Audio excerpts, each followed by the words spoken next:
All right, we are unmuted. Good evening and welcome to the Township Committee meeting of August 11th, 2020. Ms. Barak, please call the roll. Raymond Delacour. Here. Committeewoman Holmes. Committeewoman McCauley. Here. Deputy Mayor Lapani. Here. Mayor Thompson. Here. Administrator Ferreira. Here. Attorney Willard. Here. Attorney Bernstein. Here. Okay, please join me in a salute to the flag. I pledge allegiance to the flag of the United States of America and to the republic for which it stands, one nation, under God, indivisible, with liberty and justice for all.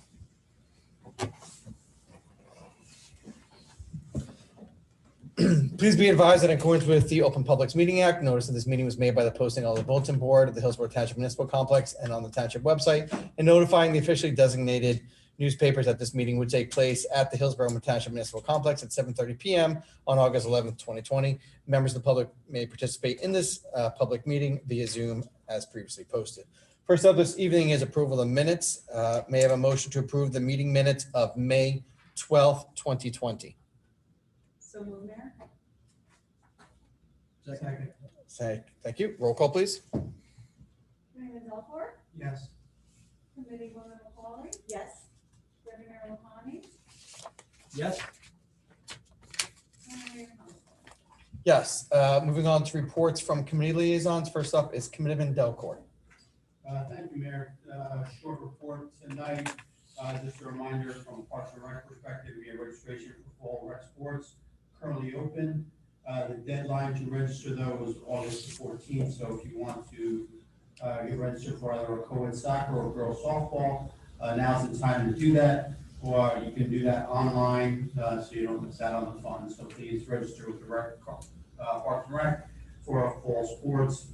And regarding social services, the school will start September 3rd, and Hillsborough Community Action Network is having a back-to-school supply drive. You can visit the township website, find out what supplies are needed. Drop-off hours from Monday through Friday, 8 a.m. to 4:30 p.m. at the Township Social Services Department. That's all for me tonight, Mayor. Thank you. Thank you. Committeewoman McCauley. Thank you, Mayor. Good evening, everybody. A few notes for me tonight. If you need to make a payment to the tax office, the residents, please be reminded that there are several ways to make them without coming to the municipal building, even though it is open. You can make an online payment at www.hillsborough-nj.org.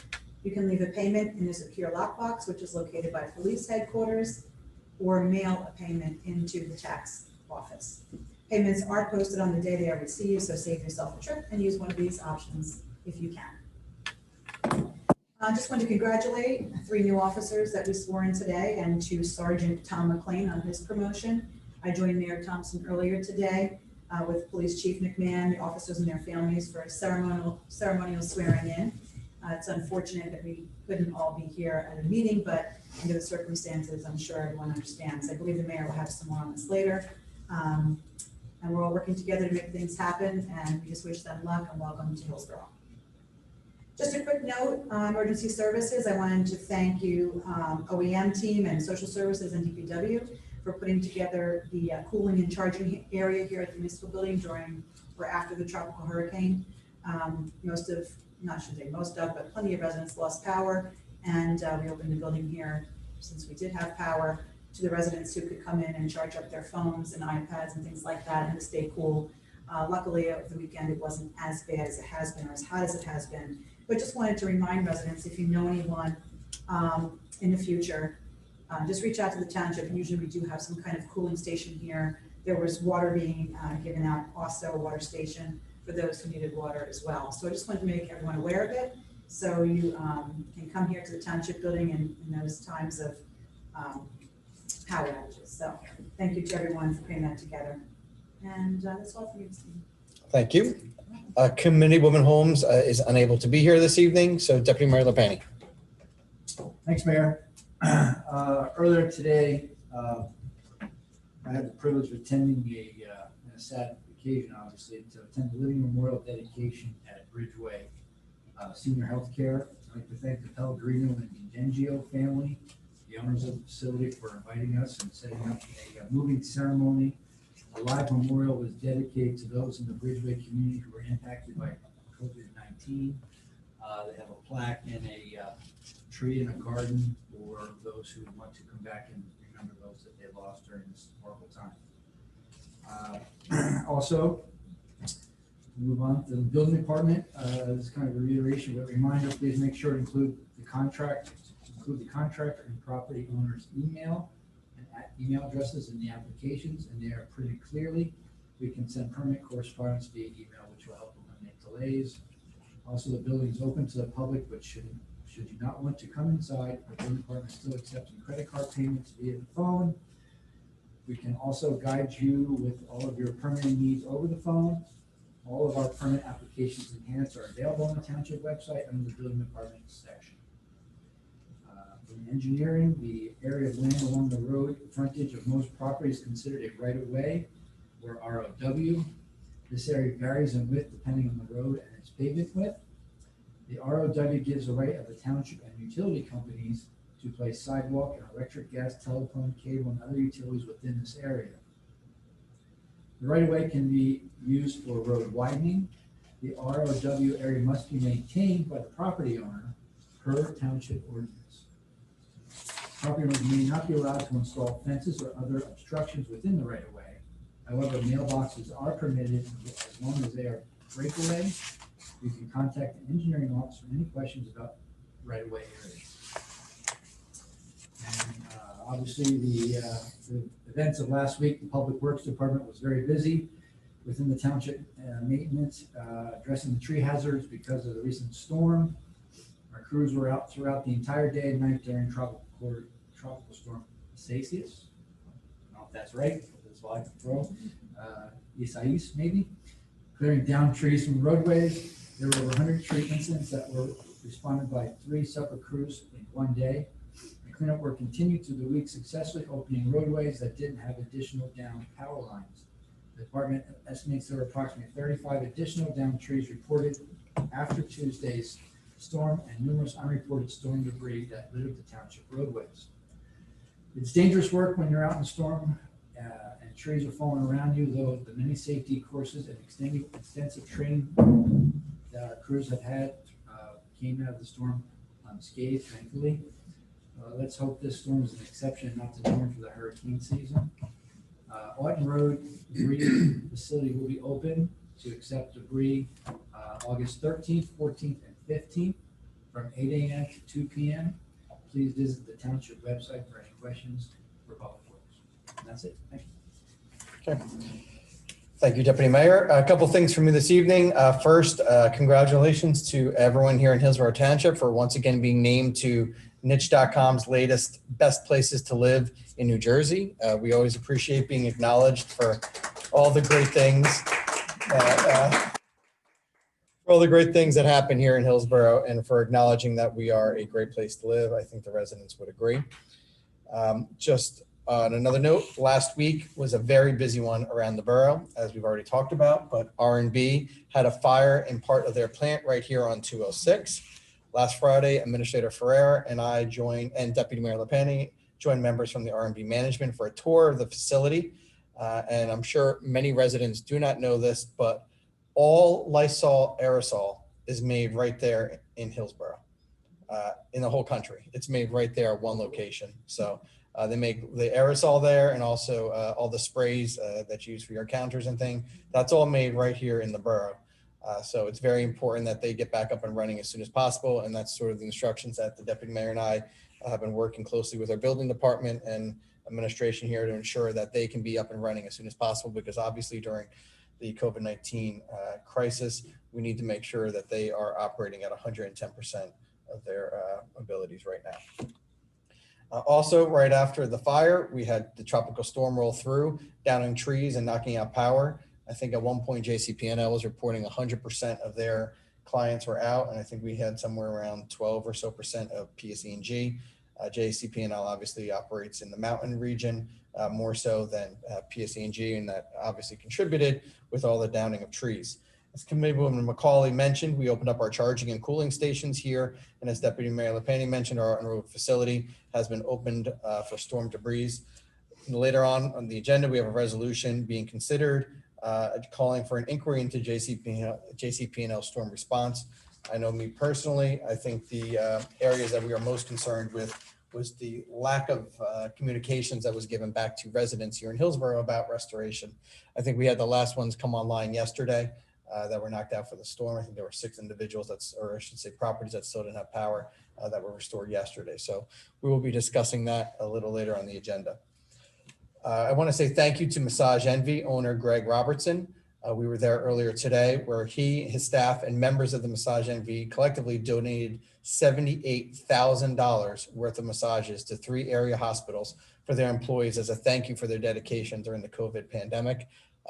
What was particularly moving is that a large portion of that was donated strictly by individuals who attend Massage Envy and said, you know, I want to buy some massages for the nurses, the custodians, any first responders that were impacted by COVID. So a big thank you to Massage Envy and all of their employees and their individuals who go there for donating all that. As part of Restaurant Week, I started visiting and meeting with food establishments in town as we prepare for our 3rd annual Restaurant Week, which will be held September 29th through October 4th. So you can mark your calendars now. Despite these unprecedented times, it's important that we are flexible and creative. We are looking forward to the 3rd annual Hillsborough Restaurant Week. Hillsborough Restaurant Week will feature local outdoor dining and takeout restaurants as well as some popular restaurant chains.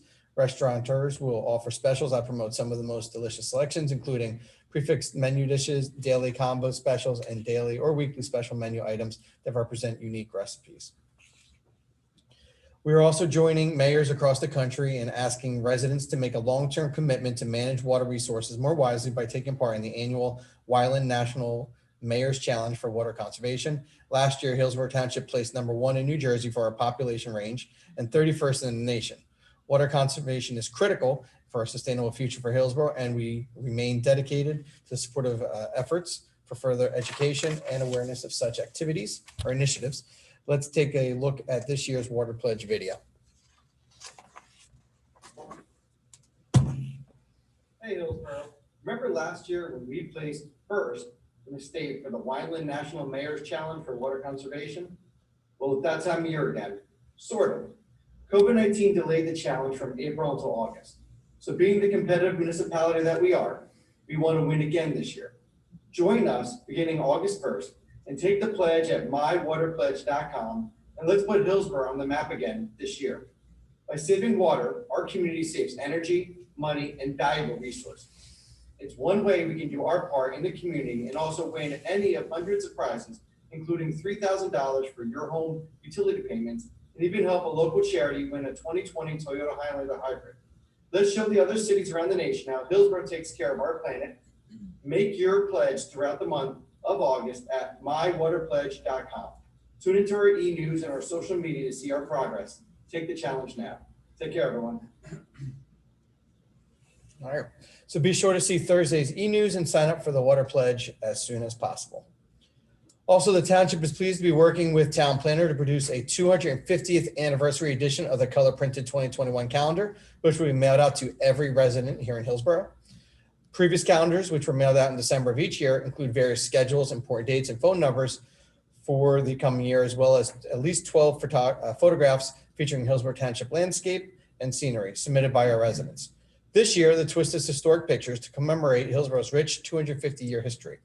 Individuals interested in submitting photos for consideration for the 2021 anniversary calendar can email their high-resolution image to our township clerk and public information officer, Pamela Borak, at pborek@hillsborough-nj.org. There's also still time to complete the 2020 census. This is very important that every single person is counted in the census. Census is important because it impacts future planning and funding for infrastructure, future employment, training, and healthcare programs. Completing the census is safe when whether done online, by phone, or by mail. Your personal information is kept confidential and responses are used for statistical purposes only. To learn more about the impacts of the census or to complete it online, visit the website 2020census.gov. It only takes a few minutes and it's super easy to complete your census. As always, you can stay connected with all events and more via the our e-news and Twitter TV 29 and the Hillsborough YouTube channel showcase our annual meetings, or showcase our meetings and Hillsborough The Good Life episodes and Hillsborough alerts for traffic and emergency notifications. This evening, we do have one proclamation that we'd like to read into the record. It's for Marissa Krillman, our Girl Scout Gold Award.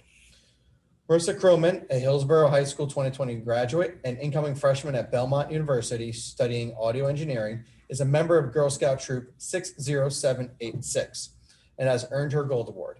Marissa's Gold Award project consisted of starting a first FLL for Inspiration and Recognition of Science and Technology First LEGO League robotics team at Alton Road Intermediate School for 6th graders. 10 students were selected out of 70 to compete on the team. The team learned about public speaking, teamwork, and strategy.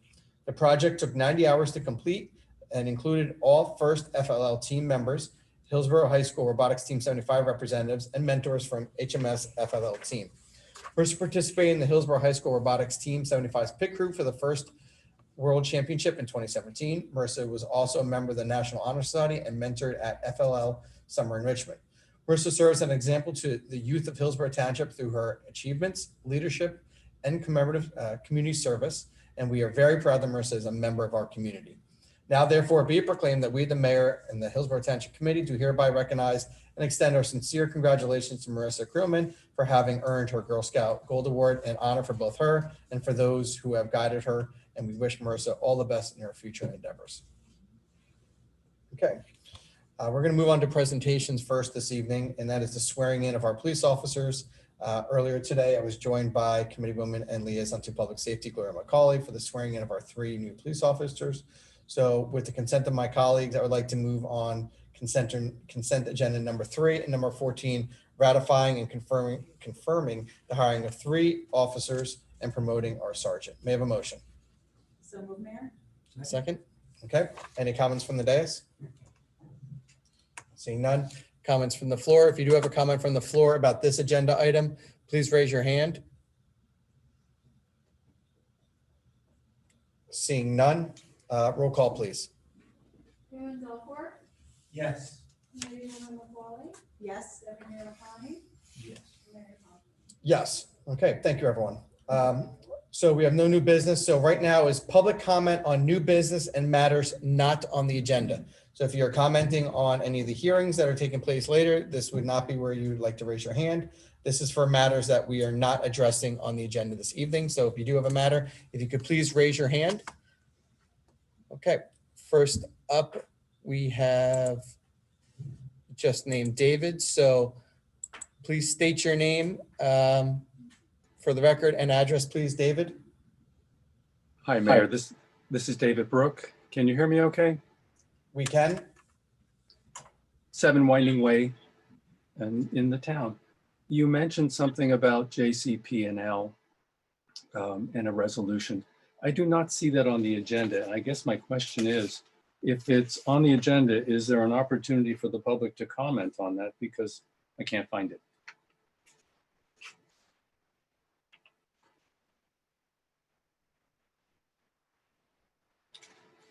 I apologize. I had to unmute myself. It's resolution number 13.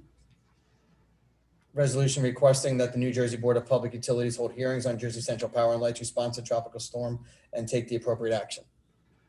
I apologize, but from what I can see, okay, now it's there. All right. And so the question is, can the public comment in that resolution, or is now the time to do that? No, the appropriate time to comment is during the when we go to the resolutions. Okay, very good. Thank you. You're welcome. Okay. Next up is Janine Erickson. Ms. Erickson, please unmute yourself. State your name and address for the record, please. Good evening. Can you hear me? Yes, we can. Okay. All right. Thank you. This is Janine Erickson, 37 Murray Drive, Hillsborough. Wanted to say thank you to the DPW Office of Emergency Management our police department, and to you, Mayor Thompson, for all your help during and after the storm last Tuesday. We personally lost power and with having JCP&L, and it was greatly appreciated all the help you did to restore for both PSE&G and JCP&L customers, especially with the heat. Second, I just wanted to make a quick comment as an economic business and development member to further comment on what you had mentioned about Restaurant Week. We are, as members of that committee, working very hard to make this year's third annual Restaurant Week a success. And as members of the business community, we just ask and encourage our residents to support our local eateries whenever possible now and during that Restaurant Week. And lastly, just to say kudos to the committee for receiving the recognition by Nietzsche's list of best places to live in New Jersey. It really speaks to the great job you all do every day. So very much appreciated. All right, we thank you very much. We do appreciate it. I will add, and I know Committeewoman Macaulay and Deputy Mayor Penny mentioned it, but our OEM team here in the township performed fantastically. Our DPW was out there right away. So we are very lucky. We have a great team and administrative staff here at the municipal building to ensure that when we do have a tropical storm or a crisis, that everything has a plan and everything works according to plan. So again, thank you to everyone in the township for working together on that. Okay, next up we have Danetta Johnson. Please unmute yourself and state your name and address for the record, please. It's Donetta Johnson, 1 Kaler Street. Good evening, Township Committee. It's really good to see you all, and you all look really well. Again, I'm Donetta Johnson. I'm the owner of the Allegra School of Music and Arts in town. And I'd like to start off with a quote. Arthur Ashe said, the late Arthur Ashe, tennis pro, said, "From what you get, you make a living. From what you give, you make a life." The Allegra School of Music and Arts is a community of over 20 local part-time and full-time arts educators. Prior to the shutdown, we put in place our Corona operations plan. So without missing a beat, when the state shut down, we went 100% online. Our parents were so grateful that in a time when the world turns upside down, we were there. We were even able to create and offer new online courses, and our virtual summer camps that we are so excited to be going through right at this moment have been an amazing success for our children. Tonight, I'd like to speak on behalf of the arts businesses in town. I have been in conversation with so many business owners, specifically Craig over at Big Bang, David over at Dance Connection, Amanda Grace over at Flair, and Kathleen, the matriarch of Hillsborough, over at Kathleen Dance Academy. She's been in business for 50 years. Wow. Together, we serve thousands of kids and adults and employ hundreds of local professionals. We are so incredibly proud of our role in taking care of the heart and the soul of the mental health of our community. Sadly, some of the arts organizations in the surrounding areas, because of the pandemic, have shuttered. So as the pandemic hit, Kathleen said the kids lost everything overnight. But there is a unifying story with regards to arts organization and the pandemics. Hillsborough's creative business community went into overdrive in order to learn new technologies and reinvent our business and continue to offer a high quality, engaging arts education safely during the crisis. The arts are a huge stabilizing and enriching force that nurture, create, and really protect the mental health of our students and their families, and so really the entire community. Mental health is particularly important right now, and focus and self-care, and just knowing that it's okay not to be okay. So I want to give a shout out tonight to all of the arts businesses that have put in triple the energy, time, and financial resources to take care of our students and our families and our employees. Nothing would make us happier than to continue to stay in business so that we can be here for the community on the other side of this. We appreciate the community's consideration and support of our businesses, and We stand with all Hillsborough businesses that have really stepped up in this health crisis to support the community. That's it. Thank you.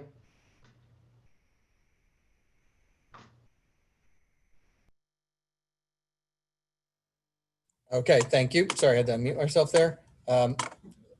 David, I'm not sure if you're going for a second bite at the apple here. Is that you raised your hand a second time?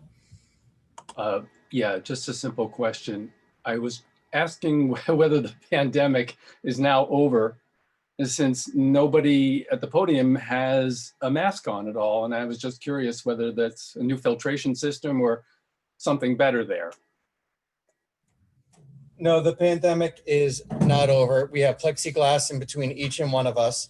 Obviously, you know that the pandemic's not over. And if you've watched any of Governor Murphy's or other press conferences that I have across the state, usually when the speakers are speaking, they have removed their masks as long as they are social distance. But again, it's maybe difficult to see online, but there is plexiglass that is between each and every single one of us. But I do appreciate your concern for the committee's well-being. But again, as you can see, there's plexiglass in between each and every one of us. So thank you.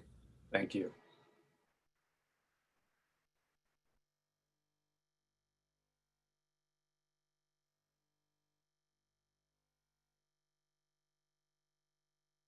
All right, seeing no other individuals for public comment, we are moving on to public hearings. First up, this hearing is a public hearing pursuant to NJSA 40A:1125 on the pre-qualification regulation for potential bidders for the Phase 3 repair and restoration of the main house roof and historic Vanderveer Harris House located in Hillsborough Township.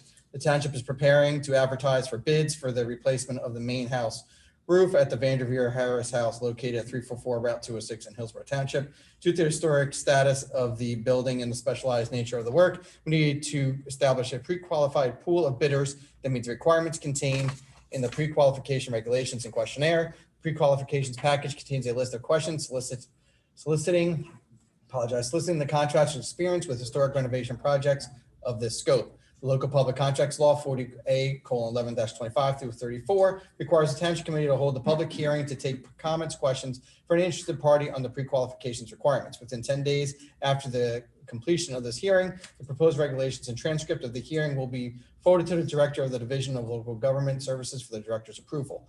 Once the state approves the pre-qualifications package, it will be made available to any and all interested contractors.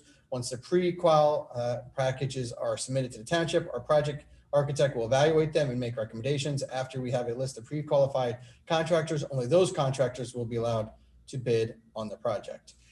We have a motion to open the public hearing. Second, any comments from the dais? Comments from the floor? I see one. Mr. Brook, please state your name and address once again for the record. Thank you, Mayor. David Brooks, 7 Winding Way. I simply have one question, and that is, what is the plan or vision for the use of this historic property by the township?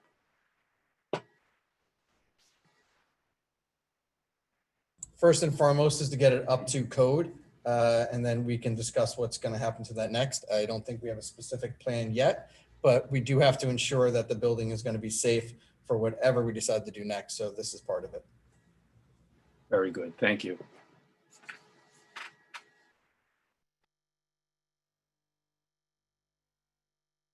Okay, moving on to comments from the floor. Seeing no more, roll call, please. Yes. Yes. Yes. Yes. Okay, moving on to ordinance amending 2020-17 and ordinance amending chapter 108 of the Code of the Township of Hillsborough by adding section 113.9 Roycebrook Planned Residential District. The ordinance has been carried from last month's meeting. It rezones the Roycebrook Golf Course from its current designation as CDZ, Corporate Development and O5 Office Research to a new zoning district to be known as the Roycebrook Planned Residential District. More specifically, the new zone would apply to lots 38.01 in block 183 and lot 1 in block 183.01, which together totals 436 acres. The Roycebrook Planned Residential District is to permit a comprehensive design golf course community with a predetermined affordable housing contribution. To that end, the district would permit a mix of residential uses and golf course related uses as follows. Up to 180 detached single-family homes with a minimum lot size of 6,000 square feet and a maximum tract size of 180 acres.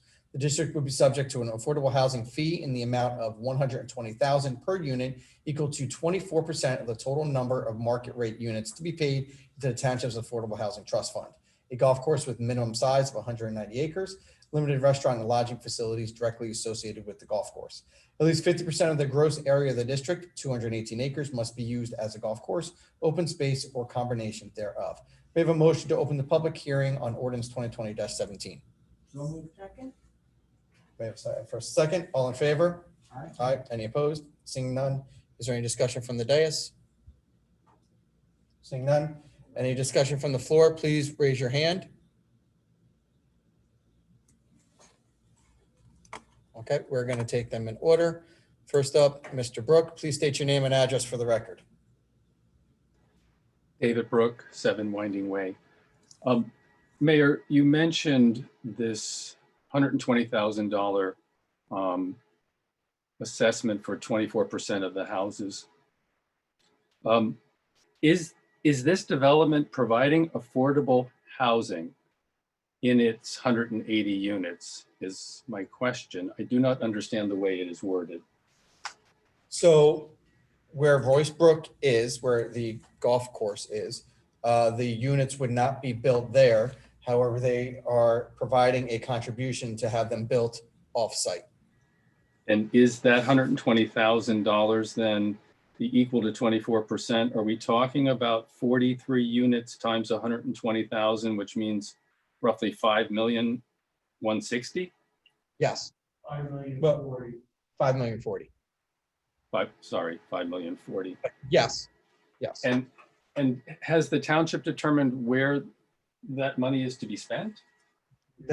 Yeah, I'm going to turn that over to Mr. Bernstein, our Affordable Housing Council, to take that. Mr. Brooks, the intent is for it to be placed into the application.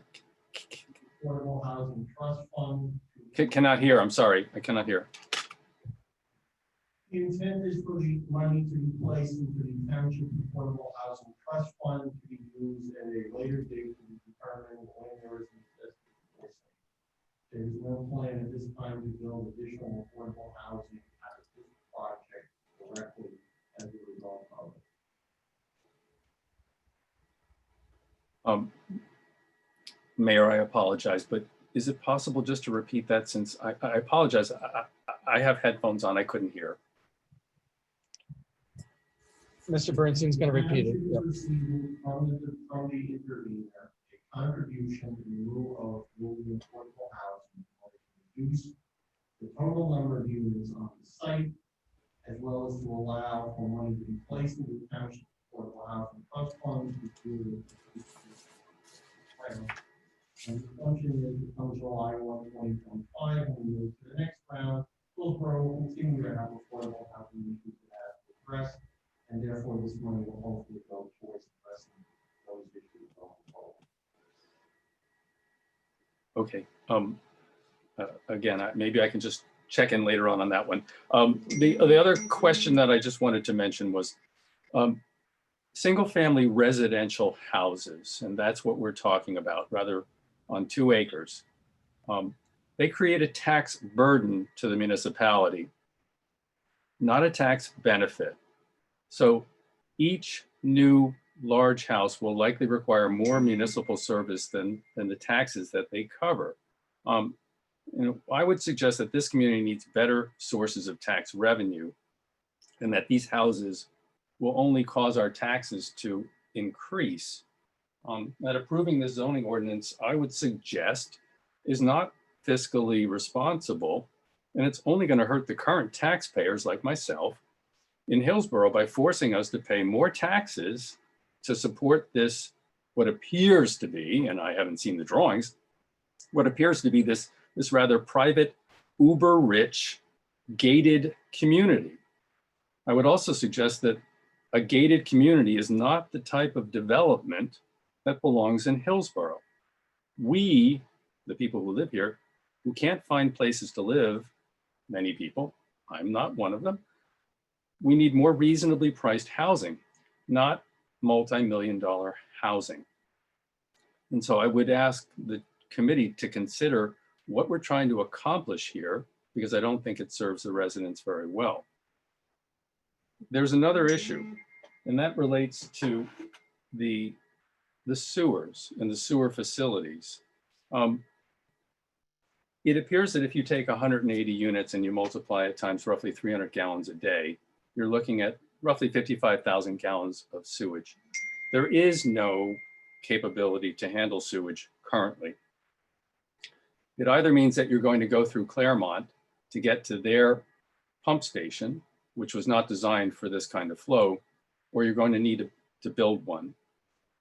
There's no mention in this ordinance as to anything other than just a listing that says sewers and public water. That's under section 113.9 D6. And so my question is, are we going to require this construction, this facility, this development, to put in its own pump station? And I would prefer that we included language in that section, all residential development shall be serviced by public water and sewer facilities, to state that that includes any needed pump stations or force mains, simply because of the fact that the Claremont section paid for a whole new sewer system. They have a pump station in place. It was designed only for their use, plus some additional percentage, whatever that might be. But 180 units is going to overload that system. And I would prefer to not find out that the residents are going to pay for a pump station and a new force main, or I will say not just the residents, but those of us who use the sewer system would be paying for it. I would prefer that the developer pay for all of that and not us. There's no mention of that, and I would ask that the language in that section be changed. Which brings me to the other question, and maybe I should ask right now if the sewers are part of their responsibility. Can I ask that question? Could you put all your questions together, David? Okay, that's fine. I mean, we're already at 3 questions, so if you want to, I'm just saying. Okay, well, I just had 1 or 2 others, so I'll be brief. The sewers are the other question. The question also is the clubhouse. There is no mention as to whether the clubhouse will now be sewered, because it is currently not.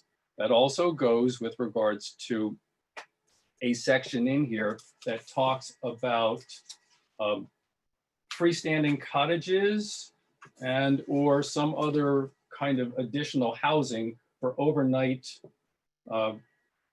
use. And that would also generate sewage. And there's no mention about how that is to be handled. That would only increase the flow. And so I would ask that some language be added to clarify if that's sewered or if it's septic. The gatehouse. There is mention about putting in a gatehouse in this ordinance under J1. I would request that that section be taken out and that no gatehouse be allowed in this development. I think it's obnoxious to think about the fact that we're setting up a gated community and that we're excluding people from this gated community. Again, I don't think that represents the interests of Hillsborough in any real fashion. The other comment relates to the public being given access to these internal pedestrian and bicycle circulation system. That's J3. And I would ask that that section be changed to say that an internal public access pedestrian and bicycle circulation system be provided. I think it is an unfortunate analysis if you're going to set up a internal pedestrian and bicycle circulation system and then exclude the public from it. Because I think, again, we're building what I would consider to be a rather elitist community of people. And that's not in keeping with what this township is supposed to be about, at least as far as I would envision that. And I've talked to other folks about that. One last comment that relates to the dates that I saw listed on this thing are wrong. The public hearing was listed as 7/14, and of course it's not. That's the only comments I have right now. Thank you. And I would appreciate any answers that you might be able to provide. Thank you, David. Mr. Bernstein, do you want to address a couple of those for us, please? This is a zoning ordinance, members, Mr. Mayor, members of the committee. It's not a plan. There is a potential concept plan that is attached to the ordinance that does not in and of itself call for a gated community, though there is an option available for the possibility in an application. As for the internal roadways, sidewalks, et cetera, it's standard for any development to have an internal circulation plan, irrespective of whether it's gated or not. If Mr. Brooks had reviewed the concept plan, he would be able to see those items.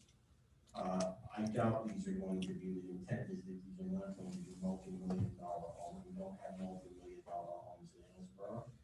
And the real estate market, frankly, doesn't call for multi-million-dollar homes in Hillsborough. It's simply not the price point. It is a community of homes to be built on a golf course. The objective was many. One was to the extent we could preserve either the golf course and or open space related. As the mayor indicated in his opening remarks, at least half the site is going to remain either as a golf course, open space, or a combination thereof. We attempted to limit the number of homes in the entire community. The original plan, going back, and you may hear about this later, there was a plan submitted to the planning board in a concept about a dozen years ago for nearly 2,000 units on the entire site. The original proposal that came forth for this one was nearly 500 and then down to 400 units, with about 100 of them affordable housing. So the objective here was to reduce the total number of units as far as possible, to allow as much room and to limit the number of homes, which would therefore limit the impact of potential service use and the like. They are going to have to connect to some form of sewer system for the property. And that'll be done either through the MUA or through another entity, either MUA or through the planning board application.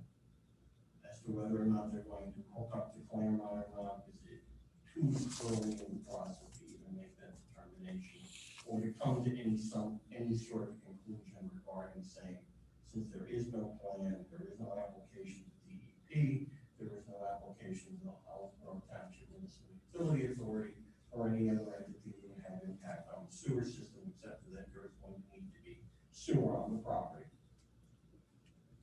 Okay. And just the last point of clarification, yes, it was originally listed as 7/14 because if you recall, the residents had requested that we carry it into our August meeting. And so we did at their request. Obviously, the hearing is carried to now, and we made mention of that when it was originally up. Okay, next up is Mike, and I apologize if I say your name wrong, Pissarro. Thank you, Mr. Mayor. That was pretty darn close, if not perfect. I'll take it. State your name and address for the record, please. Sure. My name is Mike Pissarro. I am the policy director for the Watershed Institute. We're located in Hopewell Township, 31 Titus Mill Road.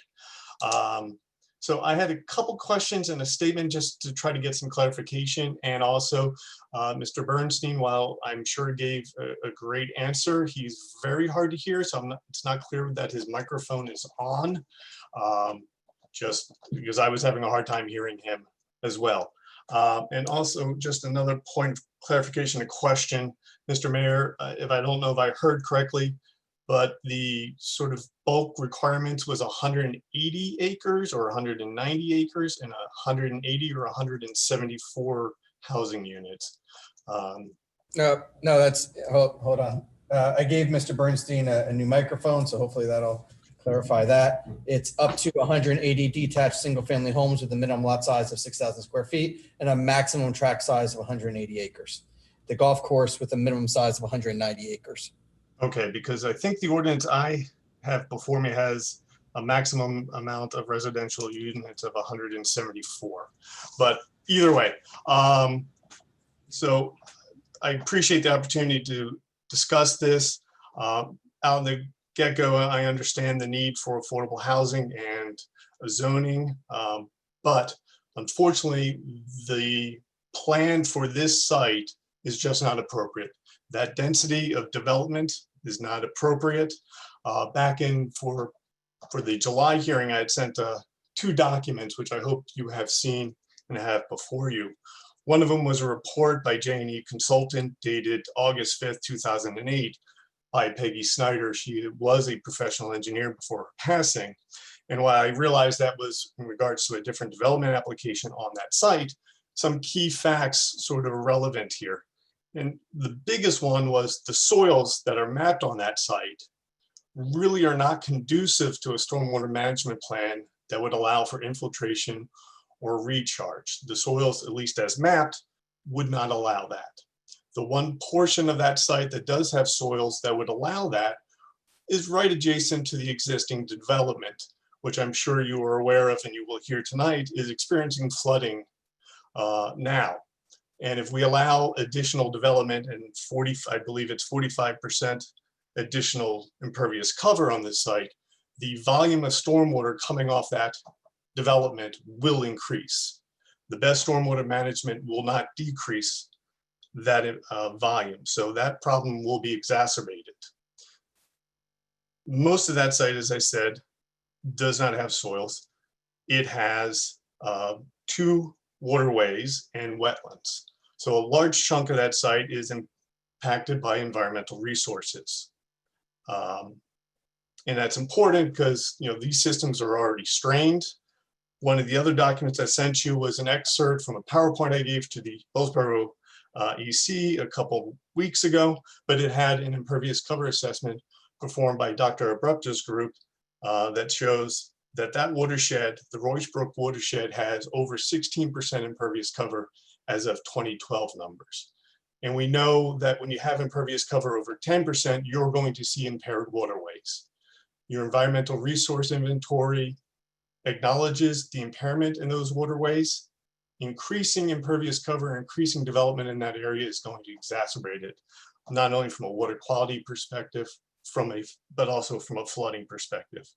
And your downstream neighbors, the neighborhood immediate adjacent, as well as the municipalities downstream of Hillsborough, are already experiencing significant flooding conditions. So right there, I think there is some issues. In particular with the ordinance indicates 30% open space. Given the existing conditions on the site, the water impairments and flooding, that's really not significant or enough.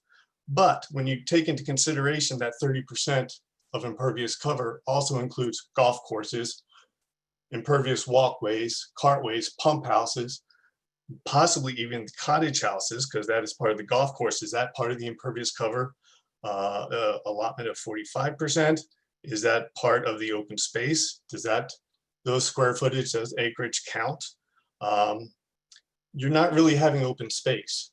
You're having active recreation, which is important, but it is not open space as a community would normally think of it.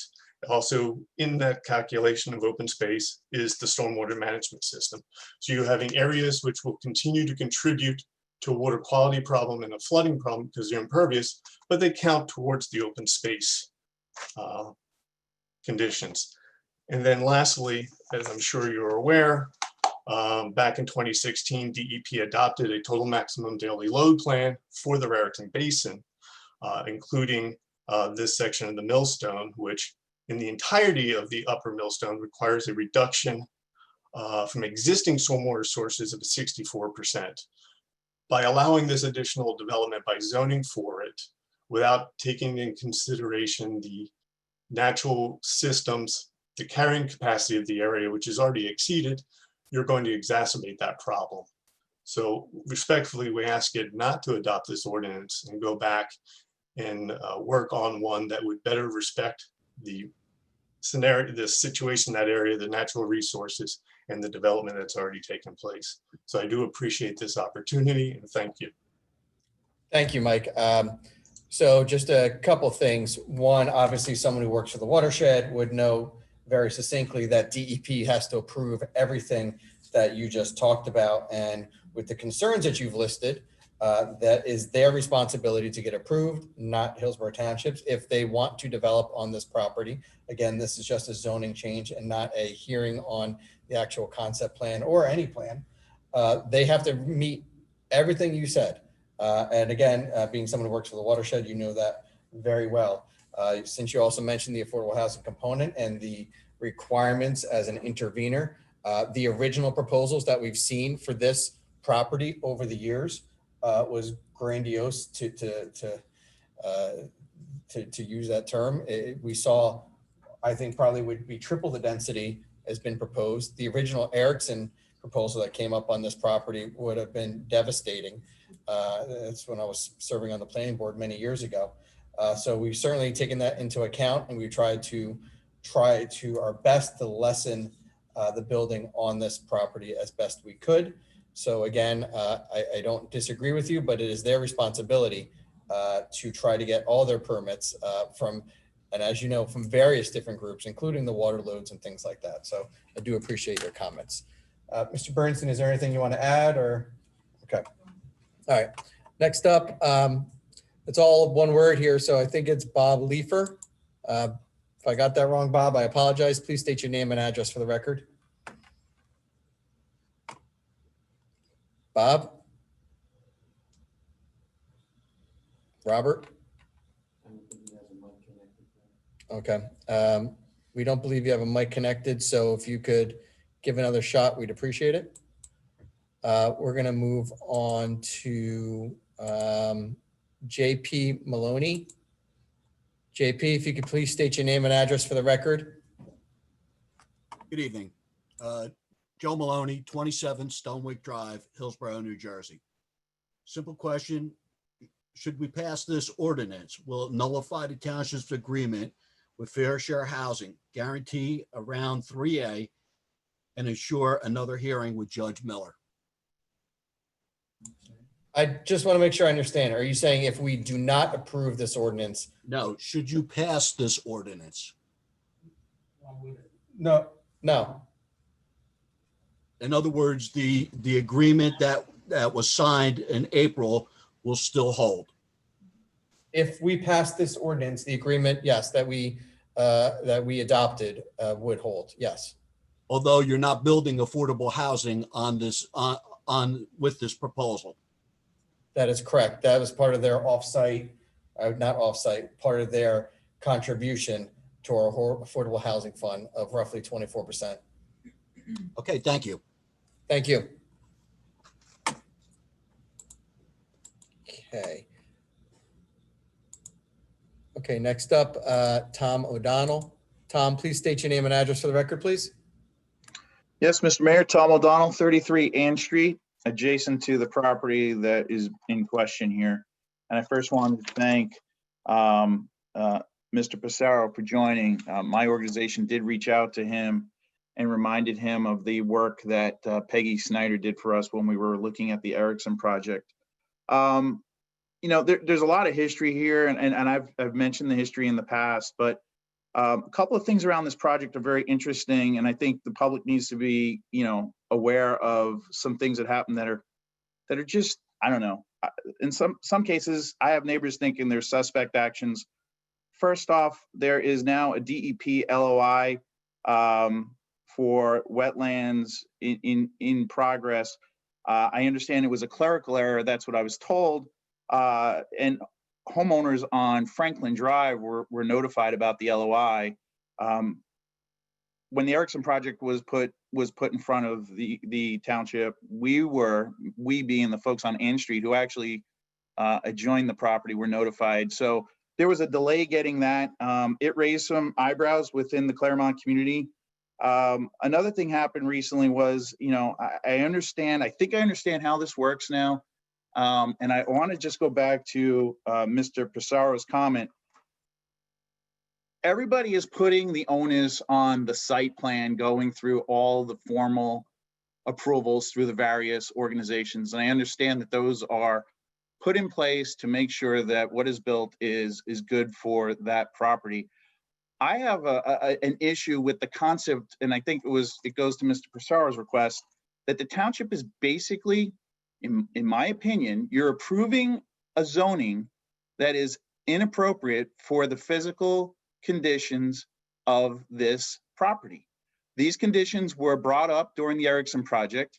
I know it's a new project. I get it. I understand that it's got favorable terms with a $5 million contribution to the housing fund, but the physical attributes of this property have not changed. They are still the same. On our Claremont community, www.claremontcommunity.org, we put up a pictures and videos. After 1 hour, Mr. Mayor, of rain, showed how much water was being inundated through the Claremont community, okay? I've got homeowners that I think are on this call that are gonna talk to their experience further downstream. My property is the choking point, the initial point where the water comes into Claremont. And in the video we show, water literally comes across the golf course today. And you're talking about replacing what is grass with roofs and blacktop on the other side of one hole. And to be honest, the retention ponds that are in place today don't choke that water coming off of grass. What is going to happen with the proposal that they have in front of us? How are they going to choke that water down across one golf course hole? And they've said, we've met with them, we've talked to them briefly. They say that, well, we can pump it, this, that, the other thing. If you go back to the Peggy Snyder document, which I sent to the community before this meeting, reminding you of what was done in 2008, she basically states you can't deprive the wetlands because they need to be rehydrated. And because of the soils that Mr. Persaro noted, you can't rehydrate the wetlands properly. I've been back there in the back end of my property, and that is dry land. And in 1 hour of rain, it was a good flowing water up to my knees. So that is how much water comes off of this property today. And you're going to a 44% impervious surface. And I just don't, I understand everything needs to get approved downstream, but why does the township have to approve a zoning of a property that really should not be built on because of the inherent nature of the property? We actually approached, everyone says, well, you're another NIMBY, my organization. We're not. We approached the golf course as good neighbors and asked them, can you build your property on your west side of your property so at least it give you the land and the room to throttle back this water before it comes through Claremont? And the answer was no. I don't understand why they wouldn't consider building on the west edge of the property. And Mr. Mayor, this is one project that concerns Claremont. This is not the only one that we have issues with. What about the brick factory, which is upstream from us again and is feeding water across what's now the golf course, which comes across Claremont and eventually ends up in the Delaware. So we have these projects, very large projects on Hamilton Road that are going to exacerbate a problem that is a problem in my community. We have flooding. We have issues with water today. And I just get frustrated and I understand the logic, everything's got to get passed, but why do we have to wait for things to get to that point? We spoke to the project manager. They're not putting a site plan together until they get it zoned. Why? Because they don't want to waste the money on a site plan. My argument is a site plan should be looked at when you're doing the zoning, especially in an environmentally sensitive piece of property. And that has been Claremont Community's position since day one.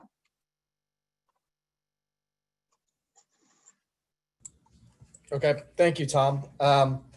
A lot of what you said, we don't disagree and hasn't changed with, I think I served on the planning board then with Mayor Delcor, I think, or at the time when Erickson first came through, and those concerns were valid and they're still valid today. Everything you said is why they need to get approvals from DEP. I don't disagree with you. My only argument, I do disagree with you with is that the $5 million that they're contributing to the Affordable Housing Trust Fund is not what makes a project attractive. What this was you had an intervener who wanted to build a lot more on their property than what is currently being proposed. And we fought against that because we know that this is environmentally sensitive, and we respect your neighbors too much to just let them run roughshod over what they originally were proposing. So that's needs to be understood. It is not the $5 million. It is, we are greatly reducing some of the some of the proposals that have come across our desks that they wanted to build there, because we do understand that this is an environmentally sensitive area. And again, this is the responsibility of whoever may want to build on this property to meet those approvals and to make sure that the water doesn't flow off. And if what you're saying is true, then I doubt that their approvals will be easy to get. And I'm sure great groups like the Watershed will argue against it, as they should. That's what this process, that's how this process works. So is there anyone comments from? Yeah, Mayor, just Yep. so. This is Timothy Mendelcourt. We've had a couple people indicate that, it's gonna make the problem worse. To be clear, when there is an actual site plan and the site gets engineered, it is the responsibility of the applicant with their engineers to ensure that whatever runoff comes from this property does not make any of the surrounding situations work. And that's not just their responsibility, meaning they just say that's the case. That engineering process then has to be blessed by the Department of Environmental Protection. They're the ones that ultimately confirm that the engineering reports that are submitted by the applicant do not make the situation worse. I cannot tell you that they will make it better, but frankly, that's not their responsibility. But their obligation is, when they engineer the site, is that they do not make any of the runoff for any surrounding areas worse. They trap more runoff in this project than is currently being dealt with. So I just want to make sure that everyone understands that. And I know you can argue, they're just up there saying that, but we know it's the applicant's engineer and the DEP that have to sign off on that plan, that the engineering is going to keep it at least as where it is today. So, the concept or the statements that it's going to make it worse are simply not factually correct. And I just want to make sure that's on the record. Can you guys still hear me? Yes. So can I comment on that while we're on that subject? Sure. Okay, so Frank, I appreciate that, and I know that that's the process. I would like to ask: has anybody on the dais there? Has anybody actually gone out to the property and walked the property?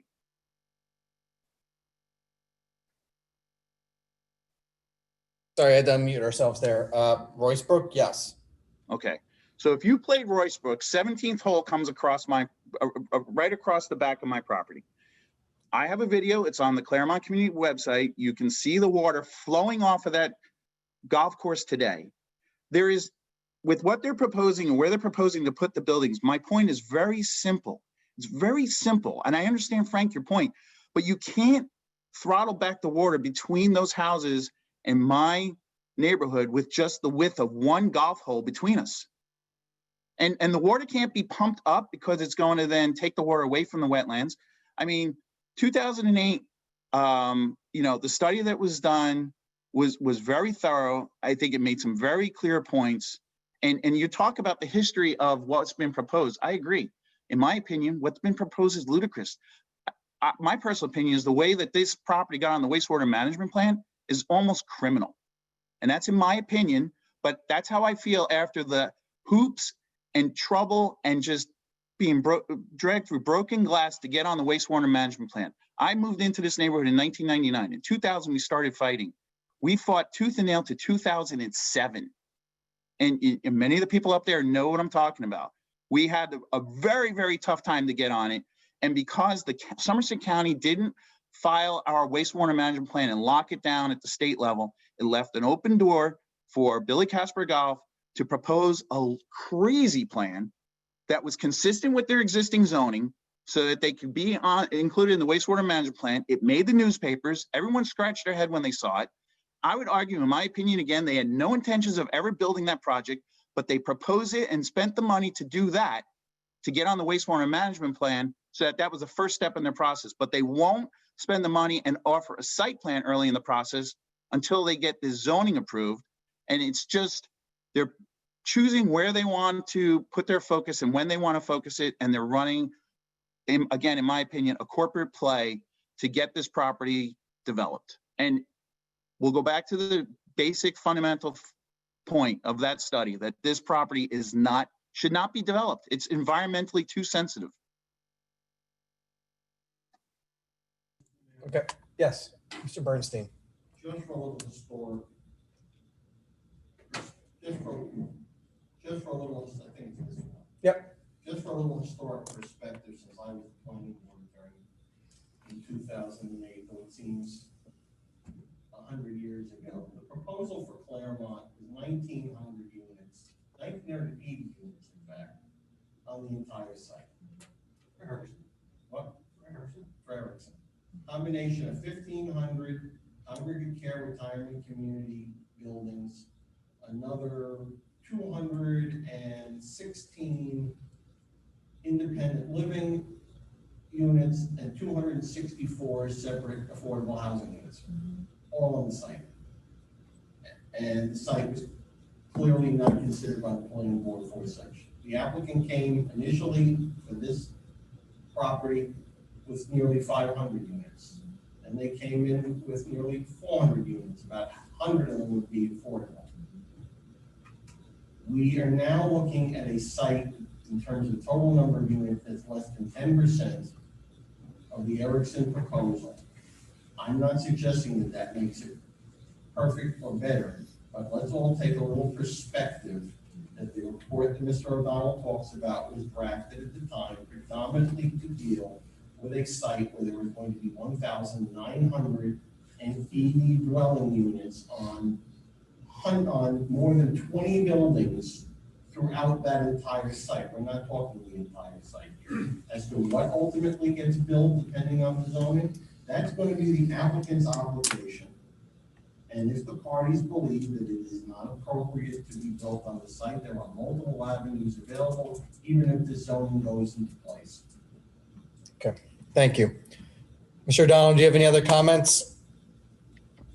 Yeah, but I don't want to bore you guys. I know you've heard most of them. The only comment I've got is about I've lived in this neighborhood, in this township since 1975.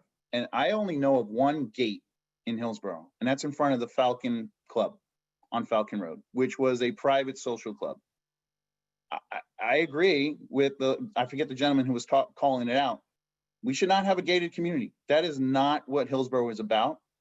Like I said, I've been here since 75. We approached the Billy Casper folks, asked them for access to the walkways and the paths for the Claremont organization, Claremont community. If something does go through to let us have access, and they weren't very receptive to that at all, to be brutally honest. So making a private gated community, unless I'm wrong, Mr. Mayor, I don't know of one in town. So if there is one, please educate me. I don't think that that is consistent with this township. You're unmuted. Yeah, Deputy Mayor Mr. LaPena. O'Donnell, Commander LaPona here. How are you? Two things. A, there is a gated community on the Falcon Road called Sunnymead, and there's another one further down Weston Road, a senior housing over 55. So there are some in Hillsborough, not a lot. And again, I don't think that we're not looking at the specifics of a gated community right now, but more to your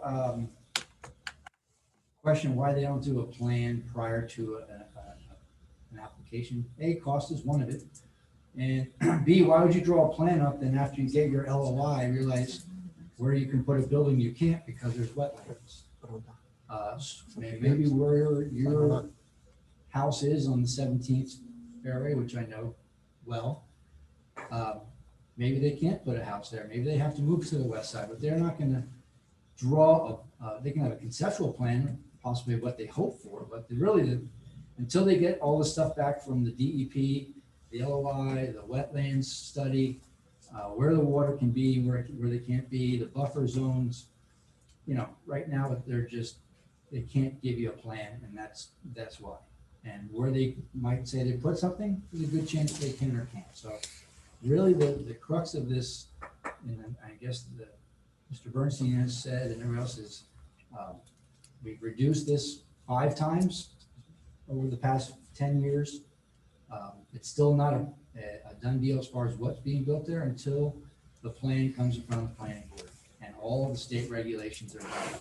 But they won't come up with a plan until they have this ordinance, if it should pass, approves them so that they can start spending money to do that.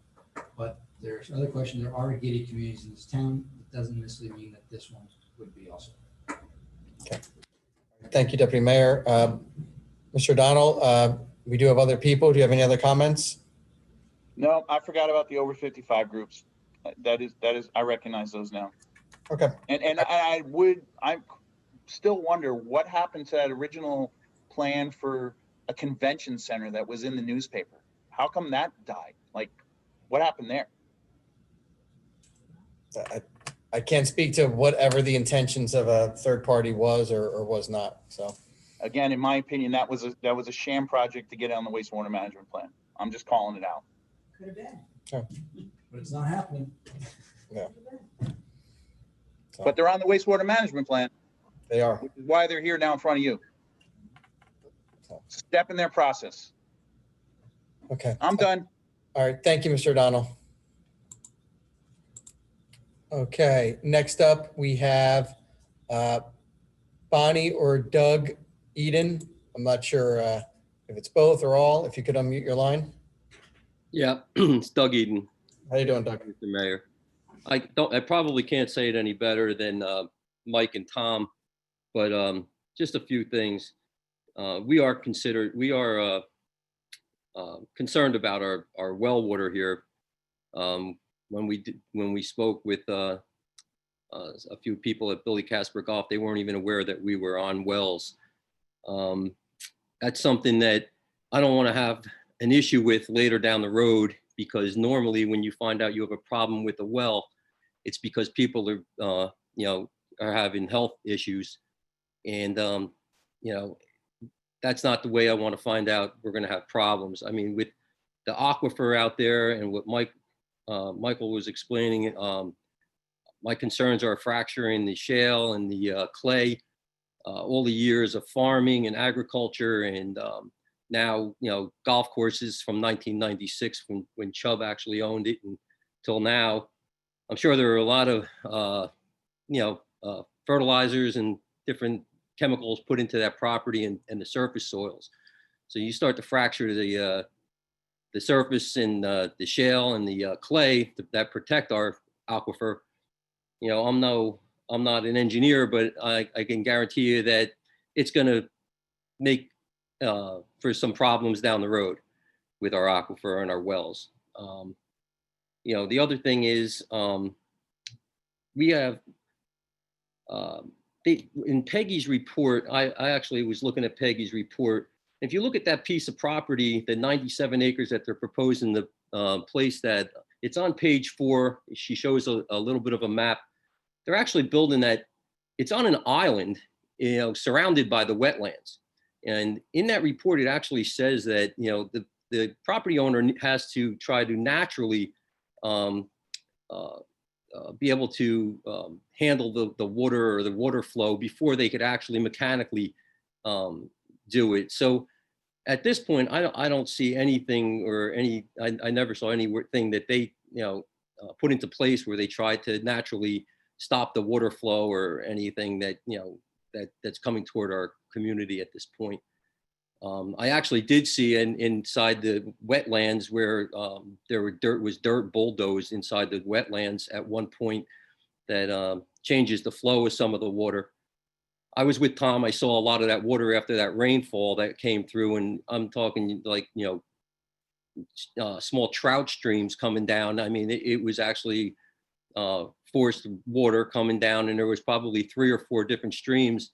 And I'm at 55 Ann Street. And I actually have a swale that's behind my house. It doesn't show you on this map that it's actually wetlands, but it is. And it actually comes down through my yard and continues down toward Mr. O'Donnell's yard. So again, with that, that's just another concern. I mean, I don't want to look it down the road, just like we had with our sewers. guess what, Claremont community, you have a health issue down there and you need to get sewers put in, and $25,000 later, everybody in our 225 homes have an assessment. Who's going to, come to us later on? We have problems with our wells. Claremont community, guess what? It's going to cost you $25,000 to have water piped through your community. It's not something that I'm looking forward to. I mean, when I'm starting to pay $50,000 or more in assessments in upgrades in my property, that's the property of my home value going down. And, I'm not going to take a hit just so Roycebrook can, build their little thing and make money on their property. I'm actually looking out for my best interest on my property. We did ask them again. I want to just say it again. We did ask them during the Erickson project, and we asked them again during this project if they could actually move that their community over to the west side of their property where it's not surrounded by wetlands. And I don't think they would have as many issues, but I think they're more concerned about their commercial course they have on that side of the property, and they don't want to disturb that side of the property in that course. But again, I don't see why we should have to be impacted, just so they don't have to make an alteration on their property. I think that's something that they should actually consider and come back to you guys with a different plan. But that's it. That's all I have to say. Thank you again for your time. Thank you, Doug. We appreciate it. Okay, next up is Ann. I don't have a last name, Ann. So please unmute, if your name's Ann and you raise your hand, if you could unmute yourself and please say your name and address for the record. Good evening. My name is Ann Harris. I live at 25 Beverly Drive. I've been a Hillsborough resident for 33 years. And I have several concerns. I've kept quiet about all the development in our town because I understand that we need to meet an affordable housing quota. But this is not even for affordable housing.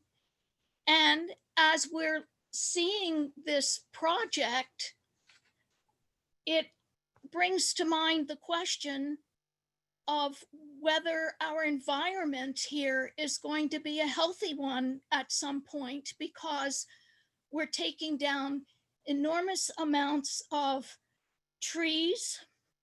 We're changing the flow of the water. When it rains, we're getting a lot more flash flood warnings, even when it's a slight rain. We're having a lot of problems. People are getting water in their basements who never had water in their basements before. It's changing the whole landscape of Hillsborough. When we take down trees, trees are what absorbs the water. Trees are what give us oxygen. We're just making more of a carbon footprint instead of trying to reduce that. So my question to the Township Committee is, when you want to change ordinances, I understand some of them must be needed. This one doesn't sound like it is one that really needs to be taken into consideration, because it's only providing more housing. We have Country Classics, who has 800 homes. We have a lot more housing here that doesn't necessarily need to be built. Affordable housing, okay. Housing for people's pleasure, to say they live in a gated community, that's not important to the people, the residents of Hillsborough. Also, we don't have mass transit, so we're creating more cars. We're creating a lot more problems for our town health-wise. And I see you have a sign there that says healthy, up and coming. It's not going to be true. We're not going to be a healthy community if we keep expanding and broadening all of these aspects without taking into consideration how we can remedy the problem that we're creating, and we don't need to create it.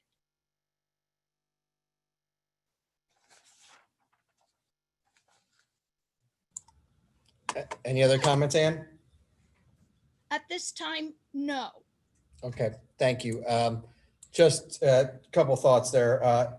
I don't disagree with you about the mass transit. However, as you know, the legislature has failed to act in any way, or Trenton, I should say, has failed to act in any way that would give us any remedy from being forced to build affordable housing here in Hillsborough. This is, in fact, part of a affordable housing, and I apologize that you missed that at the beginning, Ann, and you didn't hear that, but this group was an intervener regarding our affordable housing settlement. So this was certainly part of it. So yes, it is affordable housing. It is a shame that a town like Hillsborough is being forced to build additional affordable housing when we lack mass transit. Again, something that needs to be considered, but that is not considered when the state of New Jersey, or I should say the court system, arbitrarily enforces and makes it so that you have to build more affordable housing in there. As someone who serves on the school board, and I think we can both sympathize that the fact that we're being forced to build more affordable housing without any help from the state of New Jersey in regards to new schools is something that should trouble both of us. We are greatly concerned about the environment. That's why this property in general, in this section of town, when a power plant decided to try to come to Hillsborough, myself and then the next year as Mayor Delcor fought vigorously to ensure that that would never come here to town. This is all things that we were concerned about for this general area. So I understand your comments, but to say that this is not part of affordable housing is just inaccurate and wrong. And I wish you would have heard that at the beginning. So I apologize if you missed that or if you logged in late, but this is part of affordable housing, or at least the affordable housing settlement. So again, thank you for your comments. Mayor, just one other thing, because it's very easy to just throw it out there and people think that we take trees down and there's no need to replace them. And that's simply not the case. Every time there's a development that has to take trees down, there's a mitigation process as part of our planning that has to go into place, either replacement on site or contribution to a tree mitigation fund that then we have people in town that are responsible for putting trees in areas where, so those all get offset at some point. So I just wanted to make sure that there wasn't some misunderstanding that developments just chop trees down and, at some point we'll have no trees left down. It's too easy a talking point, and I wanted to make sure everyone understood that. Thank you. It looks like Mr. Brook, you're asking for a second chance to speak. If you could be very succinct in your question, so we can give everyone an opportunity. Thank you, Mayor. David Brook, 7 Winding Way. The part that I think is interesting is that if each of you think this ordinance has fundamental problems, and it obviously does based upon the comments that have been made so far, then I can only ask, why are you passing it? It seems to me that why are we having a public hearing when you've already made up your mind? It seems also that you continue to demonstrate that the public is consistently ignored, and that you will not listen to valid concerns as to all of these multiple rezonings. Each of them have significant environmental problems, health and safety problems, and you're not listening to the public. I can only ask the question, do you represent the best interests of the public, or are you just focused on helping builders pretty much destroy our township? And here's the other part that I think is interesting. You cannot also simply state that the valid questions that the public is raising will be addressed at the planning board or the DEP or some other body, or it's the state's problem. Because I believe you have a responsibility to address and change these ordinances now. before you pass them. Because we all know that once you set the parameters within an ordinance, the planning board will really have no choice but to approve every development, so long as they conform to your zoning ordinance. And I would simply suggest to you, that's not good government. That's not the way we should be allowing the town to go forward.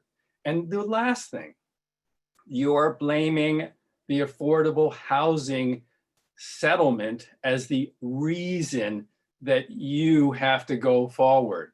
I think that's disingenuous because you, the township government, got us into that by fighting and avoiding the legal responsibilities. David, we believe you're muted.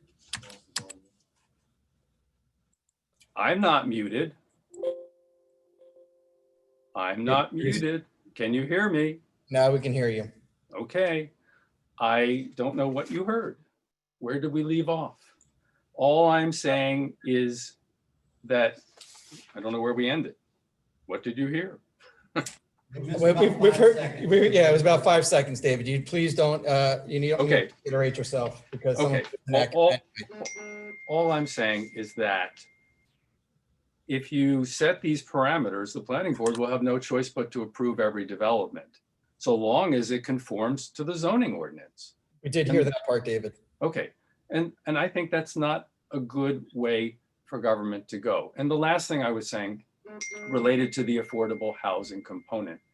Every time there's an issue with regards to affordable housing, you blame it on the court. But one has to recognize that we got into this because the township government refused to agree with what the law said. Oh, that is patently inaccurate, David. That is inaccurate. That's wrong. We've spoken about this at many meetings, and just because you say something doesn't make it true. Well, the same thing is true with you, Mayor. Just because you say something doesn't make it true. Well, we have worked on this for numerous years, and you know that because you have participated in the past. I know you haven't come to a township committee meeting in about 5 years, but this is something we've been discussing this entire time and worked on this for decades now. And if you like, I could have Mr. Bernstein go back to when he was first brought in under a different party and been worked on this back in the late 90s, all the way to now. We've been meeting our obligations, and the fact that the goal line kept getting moved every single time with a new court case. And I could do that if you like, but we did that at the last meeting, which I know you participated. So I'm sure you don't want to have to hear us do that all over again. But that's unfair to say, and you know that. And I really thought that you'd handle yourself better and not just make a comment like that when you know that this township committee, through both parties, have been working on this for years. Decades now. It's decades. It's been over decades that we've been working on that. And again, through both parties have dealt with this here in Hillsborough, and we've yet to see any relief from Trenton. And yeah, it was a court case. So it's not blaming, it's assigning responsibility to where this came down to. And it's a court case that has affected numerous municipalities, particularly suburban municipalities throughout the entire state of New Jersey. I think we can agree to disagree on your characterization. Not on that one. No, we can't. Well, I can agree to disagree, and we will carry that at some other point. I appreciate your explanation. Thank you. Thank you for your time. Can I make a little statement? Yes. It's convenient as a Democratic candidate to stay on the phone and try to throw out inaccurate facts when we know that affordable housing did come from a court system through a process that we are forced to carry through. So when you blame government, especially if it was a Democratic board up here or a Republican board or independent, we follow the process and we find ourselves in a very responsible way, have clearly through the years, have reduced the numbers significantly to make it fair for the town of Hillsborough. And if you want to go and look at all of the past history, please spend your time doing that, because it's really convenient for anyone on the phone to sit here and say to the township committee that it is our responsibility on the building in this town. We do not own the land. And it's a pet peeve of mine, I'm going to make clear finally, that we do not decide what landowners do with their properties. The zoning that we are forced to do clearly, in the last several months is due to the affordable housing element that we are required to build in the town. It is all part of the process, and it is not easy or fun for any of us to really hear. But don't tell us that we are not listening to the residents. We have been. We've tried to educate the residents. Mayor Delcor at the time had a town hall meeting to try to educate that the legislator are the people to blame here, because they are requiring that every town in the state of New Jersey has this affordable element built into their township. Thank you. Mayor, Yes. I won't do a long history, but a small one is desperately necessary based on the last comments. Just for the record, when we were hired back in 2000, we were hired by a Democratic administration, and we've been here through both Democratic and Republican administrations, as well as bipartisan administrations. I will point out that in the last round of affordable housing that was court ordered, we got 2 gated communities and a shopping center. We didn't address our affordable housing needs and has somewhat continued to cascade to the present. We had what we believed to be a compliant plan in 2008. And the courts changed the rules and threw the core rules out. In fact, the courts have changed the rules multiple times throughout this entire process. It wasn't this township, it was the New Jersey Supreme Court in 2015 who said, we are now taking over affordable housing. You will comply with the needs of affordable housing. The Fair Share Housing Center gets its seat at every table in the state where there's affordable housing obligations, including in Hillsborough, which unfortunately is the victim of having not only being one of the best towns to live, but unfortunately significant amounts of vacant land, which this municipality and this township committee has taken some of that out of the mix when they acquired the Hillsborough property site, when they acquired the Sherman property site to allow for all affordable housing. Nobody, yes, Mr. Brooks is correct that if an applicant comes to the planning board and conforms to the zoning, assuming they meet all the other requirements of state, county, and local obligation, they generally get approved. But that's the rationale for having zoning in the first place, whether it's affordable housing or not. If an applicant wanted to build on the Roycebrook site a conforming application to the current zoning, so long as they met the obligations, they could build. So to leave people with the impression that the planning board has no so-called abilities is incorrect, because that's not the case. An applicant still has to make their proofs, as you indicated before. But we are conforming to the law not because we are doing it against the public, we are doing it to protect the public. Roycebrook's an intervener. This is an affordable housing development that we obtained an in lieu contribution, not because we're not going to build affordable housing, but we didn't want any more housing. People tend to forget there isn't a builder in this state who builds affordable housing for the sheer joy of it and with no profit. The only people who build all affordable housing are the people who are building it because that's what they built, is all affordable housing. And we're going to have 3 projects in this township to meet that, which lower our affordable housing obligation and lower our market rate obligation. We have avoided density bonuses, which occurred in the last round. We have avoided having our plan deemed incomplete. We have avoided having to potentially build several hundred more units in our settlement with fair share housing. And we have continued to build affordable housing. No one on this governing body, not my office, not Mr. Ferrara in the negotiations with all of these parties, does this because we want to see how much more housing can we put in Hillsborough. The objective is to put as little housing in Hillsborough as feasibly possible. This is another component of it. This is not a 1,980 unit development. It is not a 500 unit development. It's not a 400 unit development. It is a not more than 180 unit development if they meet the requirements of the zoning in a plan yet to be determined. All we are doing is trying to conform and avoid ending up having to build significantly more housing in order to meet our obligations. Thank you. The only thing that I'd like to Thank you. make mention of is that, and I've done this at several hearings when we talk about affordable housing, I do not believe that this is a Democrat issue. I do not believe this is a Republican issue.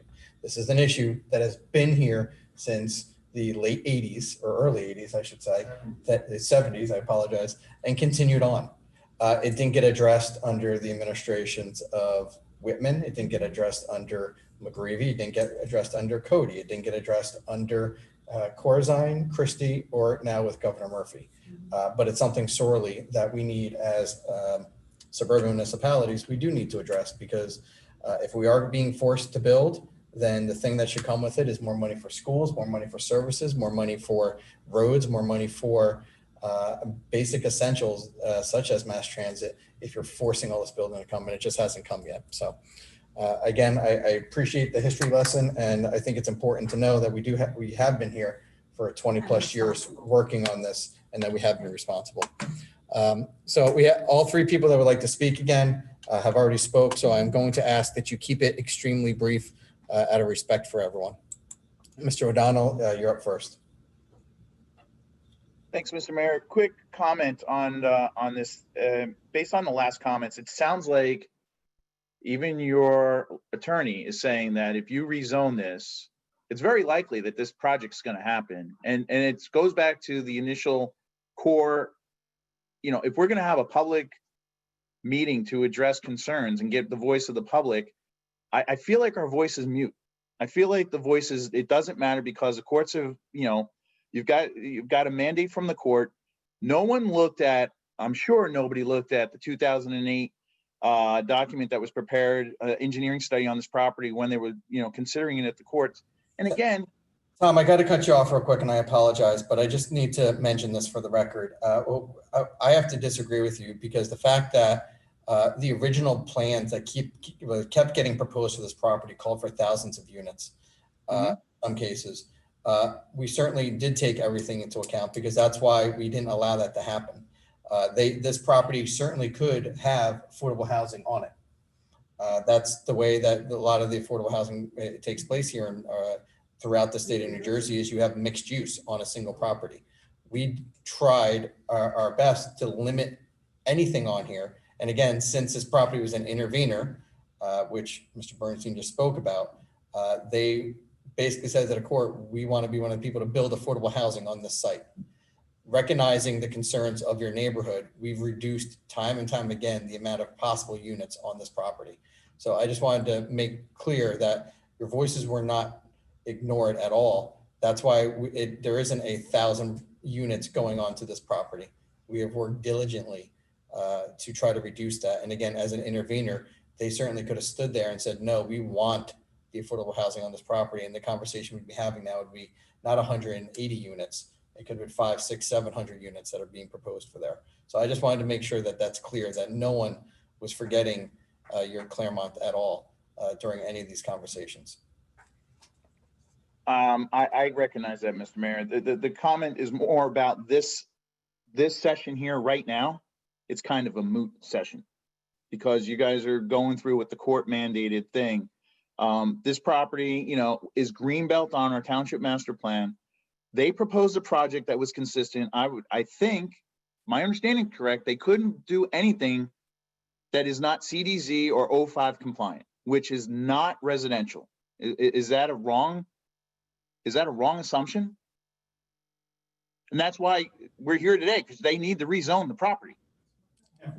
The property is being rezoned because they acted as interveners in an affordable housing lawsuit, and as part of their settlement, not to continue to intervene and demand multiple units be built on this property, and several hundred units, I should say, not the 180 proposed, but 500, 600, 700s. They agreed to this, so we are rezoning to comply with the court settlement. Okay, and I know this is crazy to ask, and I'm just going to put it out there.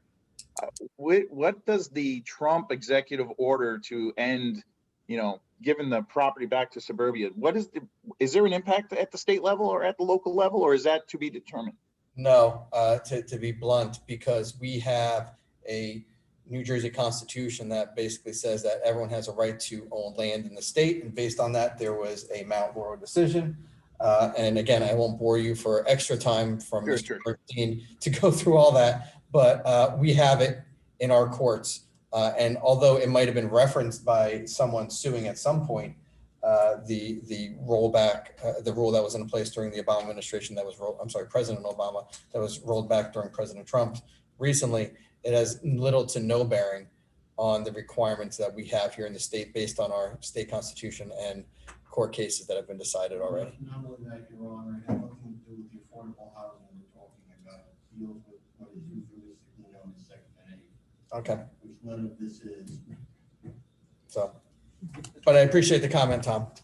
Yep. Mayor, just a couple comments too.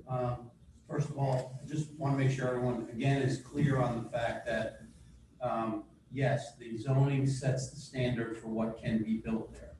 But that does not then absolve the issue of that ultimately what is proposed to be built has to meet all of the state regulatory standards as well. So yes, they can propose a site that will have this level of housing on it, but ultimately, if the site is not appropriate for it because of whether there's environmental concerns, whether there is soil concerns, whether there is they're not able to mitigate runoff, that all still needs to be dealt with as part of the site plan. And that can't be done until you have a full plan. Secondly, I just wanted to make sure everyone understood that there is a portion of this property that is corporate development zone. And just to give you an idea, as we're talking about what could be built there, as long as it's conforming, a corporate development zone could include corporate office developments, corporate conference centers, offices and office buildings, fiduciary institutions, libraries and museums, medical centers, hotels, motels, transportation centers, child care and adult care centers, and restaurants. So all of that could be built on the CDZ today. And that is what, Frank, that's what they proposed that hit the papers. But that project has vanished. Correct. That was but that was because of, at the time, that there was significant backlash, and there were concerns about whether or not they could ultimately build a 2,000 unit development here. My point is, if they wanted to proceed based upon that, as long as it was conforming, they could have. The developer chose not to proceed because of, a whole host of reasons, where they didn't think it became viable after some of the concerns raised. But that doesn't mean somebody else couldn't come in and do the same thing. And I'm not saying that someone would. All I'm saying is that if we're talking about the zoning, we need to understand what could be built there as of today. Absolutely, Frank. I got people in my neighborhood that are saying, let them go ahead, give them the authority to go build that, sham project. And it was just that. That's what, in many people's opinion in my community, that's what they did. And that was just to get themselves on the wastewater management plan. I get it. But this meeting here right now is frustrating for me personally, because I understand legally you guys have got to bless it. And we just basically, what you're telling me is we just need to save our fight and our argument with the Sierra Club and the water group at our side until we go in front of the planning board and basically rip apart whatever site plan they put in front of them. I think that's fair. Yeah. Got it. We'll just put our gloves in our back pocket and wait. Thank you, Tom. We appreciate it. Thanks, Mayor. Yep. Have a good night. Doug, Eden. Again, if you could be succinct, because I know you already had a chance, and there's someone else who would like to speak. Oh, I'll be brief. Does everyone up there, do you understand what rateable chase is? My question to you. Yes, we've spoken about that in the past. Well, did anybody ever, did you look at that with this project, the amount of homes, the size, and what the impact would be with our schools, busing, and so on and so forth? Sorry, Mr. Bernstein. Absolutely, as we have with every other project. Look, folks, here's the problem. Nobody seems to want to deal with it. There are other avenues, by the way, planning board to deal with issues. State as well as judicial. I'm talking into the mic. Yeah. Project. Doug, you have to unmute yours. No, I'm unmuted. They can't hear our mics. I can't hear Mr. Bernstein. We are not allowed to tell developers and or the court and or the special master, we don't want any more building in this town, and this is not the only town I represent, because we already have too many school-age children. We have an oversaturated infrastructure obligation.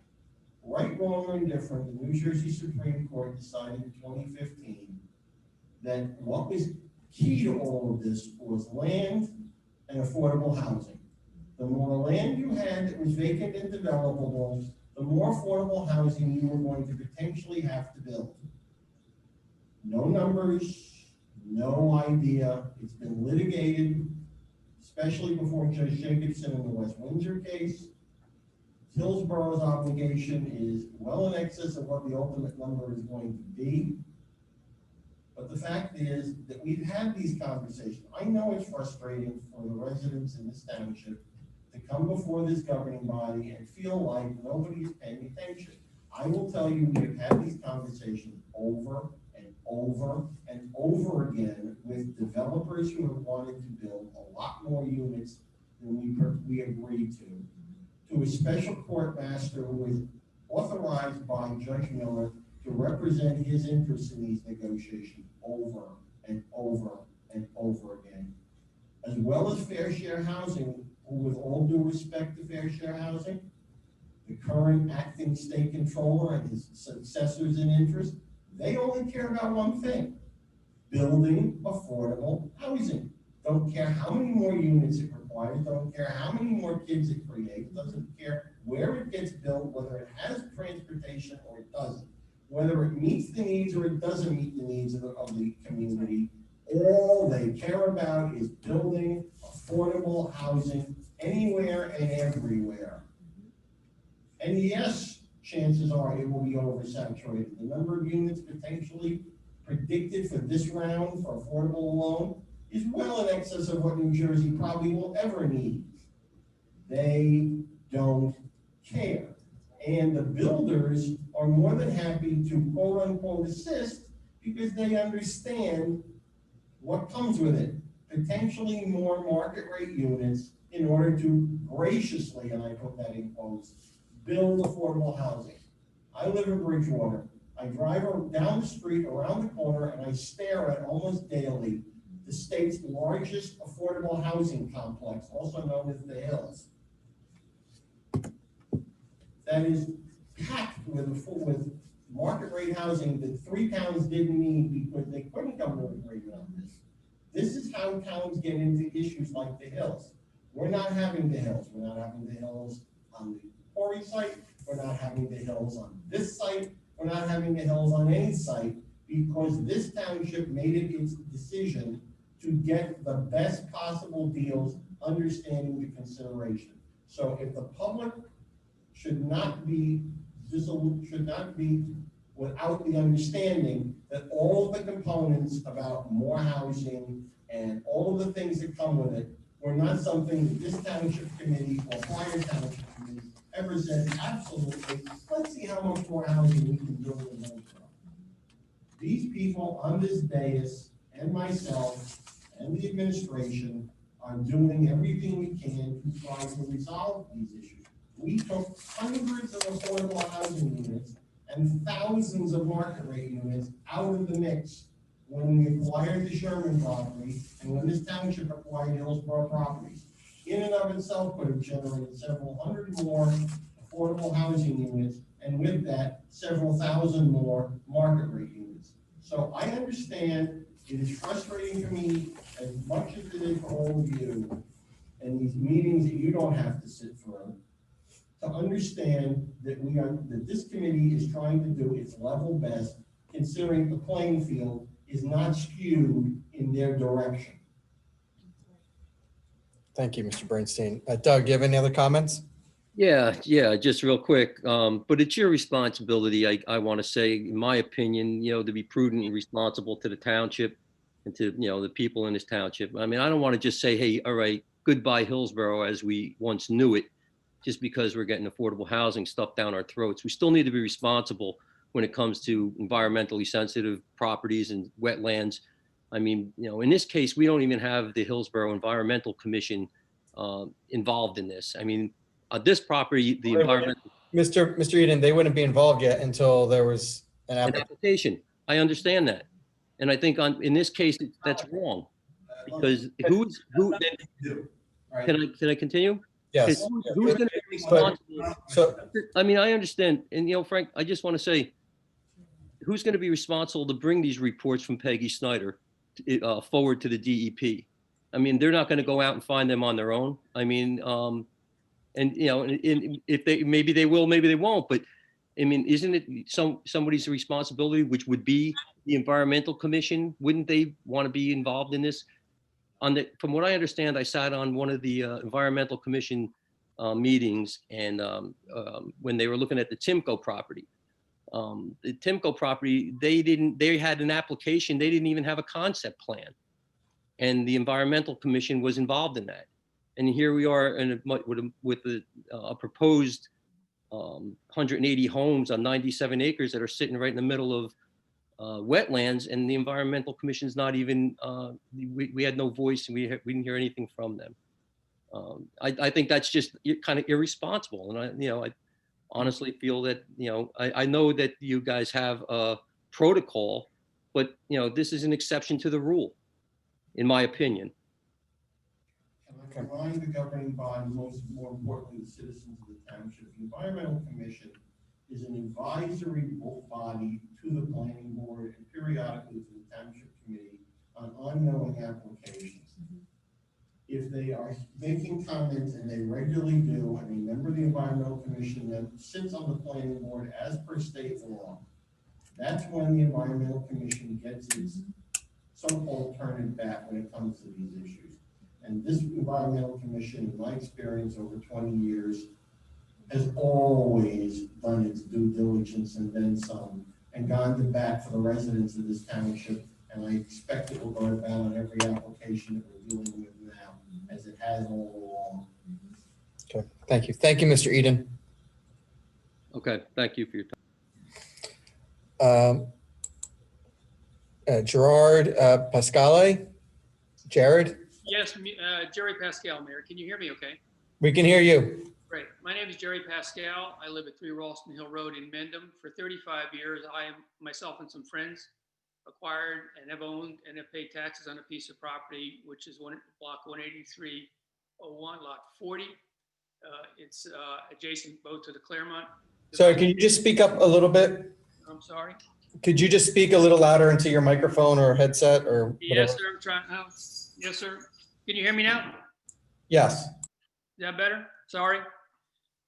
For 35 years, myself and some friends have owned block 18301, lot 40, which is adjacent to the golf course, border on the north side by the cemetery and the south side by Fenn's Nursery, and backs up to the Claremont development. I delivered a letter to your office the other day. I'll just make a brief comment. I'm certainly respectful of the fact that it's the Township Committee's role to set the zoning ordinances in town as they see fit best. I further am sympathetic to the fact that the planning board then needs to implement that, and that prospective developers need to conform to the rules and regulations of the state and local governments, and that means places, agencies like DEP. My point here is that in this process, it seems like if you pass this ordinance, you will completely isolate me as the only remaining lot, a single lot in the CDZ zone. Commenting on Mr. Delacour's earlier comment about that particular zone, and echoing some of Mr. Bernstein's comments, I believe, If you want not to build anything, you should zone a piece of property that no one would build on. I think those uses set forth in the CDC zone without the appropriate infrastructure would never be developed. So I can understand why no proposals have come forth in that regard, but I'm not here to argue that at all. My only final statement, and I'll shut up, is that I would hope that the town, if they are in fact looking out for the interest of all of the taxpayers and property owners, would at least consider adjacent piece of properties as they're considering their total plan. Thank you for your time. That's all I have to say. Thank you very much for your comments. Can I respond? Yep, please. That's a fair point, and I think if there's one lot that's left that's CDZ, we can certainly take a look at that and make sure we've got it appropriate, so we're not negatively impacting that lot. That's a fair comment. Okay, thank you. I'm sorry about that. All right, seeing no other comments at this time, I believe the appropriate motion is, may I have a motion to close the public hearing and adopt ordinance 2020-17. So moved. I have a first, can I get a second? Second. Thank you. Roll call, please. Aaron Delport, Yes. Leila McCauley, Yes. Deputy Mayor LaPlante, Yes, and I'm sure I'll be hearing all of you in the planning board process. Mayor Thompson. Yes, and just a quick statement. I think I would encourage everyone to stay completely engaged. And I would also encourage them to watch the affordable housing video that Mayor Delcor did last April, which really, although you got a small snippet of what is actually about affordable housing from our attorney, this goes into much more in depth. And I think it's important as everyone moves forward. And if you want to continue the discussion at the planning board in the future, if an application is ever made, I think it's important to have this information in your back pocket as we move forward. So thank you. Moving on to 2020-19, which is an ordinance accepting a deed of dedication from the estate of Doris Eaton for a 0.607 acre portion of land located on Long Hill Road, identified on the Hillsborough tax map as a portion of block 174, lot 202. This deed of dedication has been reviewed and found acceptable. Municipal land use law requires an ordinance for such transactions. May I have a motion to open the public hearing on ordinance 2020-19. So move, Mayor. Second.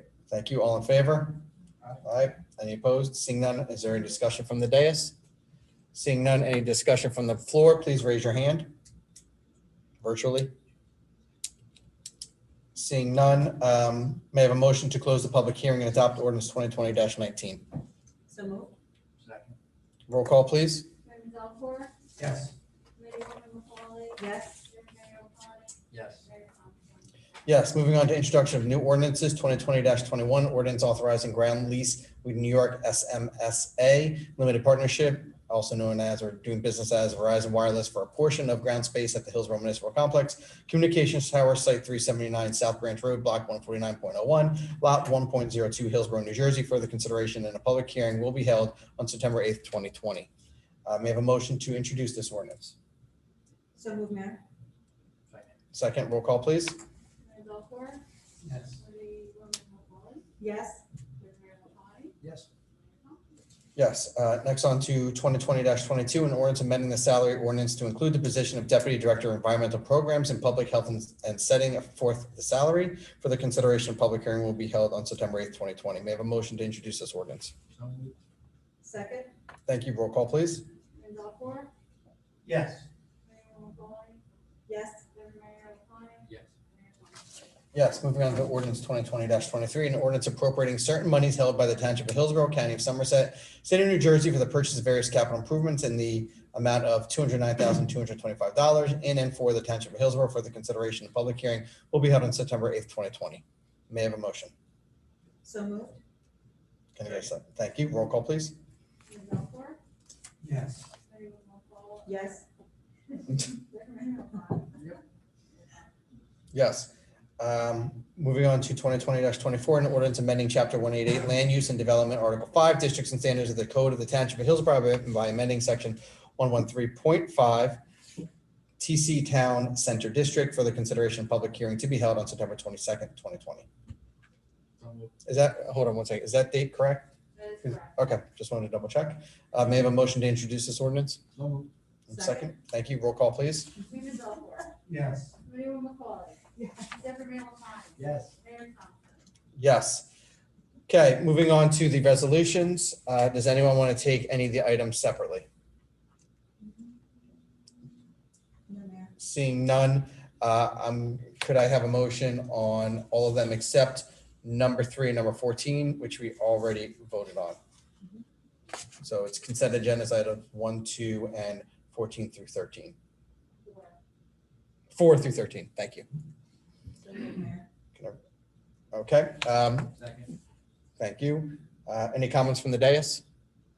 We have one, Mr. Ferrera. Yeah, just a quick one on consideration number 9 regarding hiring Michael Conover and Chris Myers. Want to welcome them both aboard the DPW. A lot of folks now on employment, so our list of candidates is pretty steep. So two gentlemen looking for a career and great background, so we'll step right in and give me a great feeling about the two gentlemen from the DPW. Great, thank you. The only other one I'll comment on is number 13, which is the resolution for JCP&L and basically their response. We've sat here and I was on the dais after Hurricane Sandy. I know, Gloria, you were mayor at the time. And some of us were without power for 2 weeks. I think I was out for 10 days. I can't remember the exact. My parents up on East Mountain, I think they were out for 2 weeks as well. One of the things that was promised and their meetings and their agreements with the Board of Public Utilities, which ultimately has authority over this matter, was that they are going to do their best to trim back trees and things like that. And I think they've been doing a good job. At least we thought they were doing a good job in that regard because they reported back. Seeing the response in 100% of our municipality that's represented by JCP&L to be without power all at once was disheartening. So that's why I think we need to ask that at a minimum, BPU does an inquiry into, or at least a hearing into the response and the maintenance that JCP&L has done in the past and will continue to do in the future. It's just interesting that we have, I'd say 90%, if not more, of our municipality represented by JCP&L, I'm sorry, by PSE&G, and the difference between PSE&G and JCP&L was glaring. And I think if you go back, and I think it was Mayor Freed from Robbinsville who said it best when you were watching the PSE&G crew, which is basically the New York Yankees versus the minor league team of JCP&L. And I think that was very glaring. So a very apt comment as well. So that's why that is on the agenda this hearing. So any other comments from the dais? No. Seeing none, we're going to open up to public comments. We have one, Mr. Brook, if you please state your name and address for the record, please. Thank you, Mayor. David Brooks, 7 Winding Way, and it does relate to the JCP&L issue. I presume it's okay to talk about that one.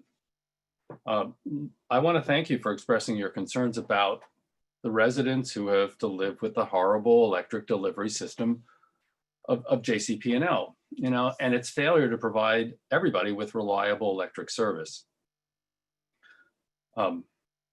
I remember some of these things, and we should all be outraged by the recent prolonged power outages, their inferior delivery system, right, and the slow JCP&L repair response time from the outages that were just caused.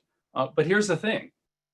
To me, talk is cheap, and I cannot help but think of that saying from Yogi Berra, and it's deja vu all over again.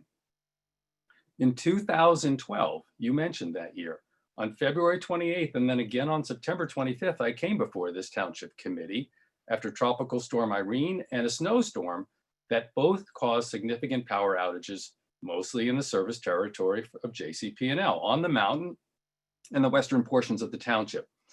I asked the township committee to take action to investigate the outages and to investigate the idea of examining the franchise agreement. Keep in mind, every town has a franchise agreement with the electric utility that serves it. It defines the territory, the service territory. So I asked the township to investigate the idea of examining the franchise agreement between Hillsborough and JCP&L to determine if JCP&L should be allowed to continue delivering electricity in Hillsborough. Mayor Thompson, You and Committeewoman McCauley and Committeeman Delcourt were each at these meetings. So here we are in 2020, 8 years later. And by the way, I have been to a meeting more recently than 5 years ago. And what have you as our leaders done to help the people who live on the mountain in the western portion of our township to be free? And free is the word of JCP&L. So also, if we cannot get rid of them, what have you done to actually force JCP&L to improve their service reliability? I recognize that this is a BPU issue, but it's also a local issue, and I don't want to just pass it off to the BPU. The system is just as bad now as it was 8 years ago, because as soon as the crisis ended in 2012, I don't know of any follow-up by the township to push for long-term solutions to be put in place. You know that actions speak louder than words. So I ask you again, on behalf of all of the JCP&L residents, we should start our own investigation and demand that we once and for all either get rid of JCP&L or we get them to invest in Hillsborough by rebuilding their system to 2020 standards, not the prehistoric standards that they currently operate with. I think that we need to do something to investigate ourselves why we're using them. Because in theory, we, meaning our township, approves each electric company's territory. And I proposed it in 2012, I propose it again now, the idea of changing the franchise agreement and the service territory to remove JCP&L and replace them with PSE&G taking over their service territory. Nobody acted on that idea, and I'd like to try to ask that it be re-examined now, because the only thing that happened in 2012 was a public relations guy from JCP&L came and told everybody they were going to make improvements and they were going to do all this investment, and we see the results that they didn't do it.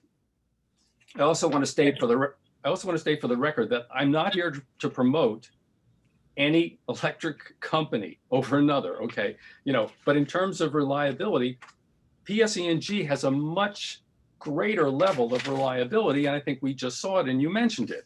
And unlike JCP&L, they have invested in a more modern and a more resilient delivery system.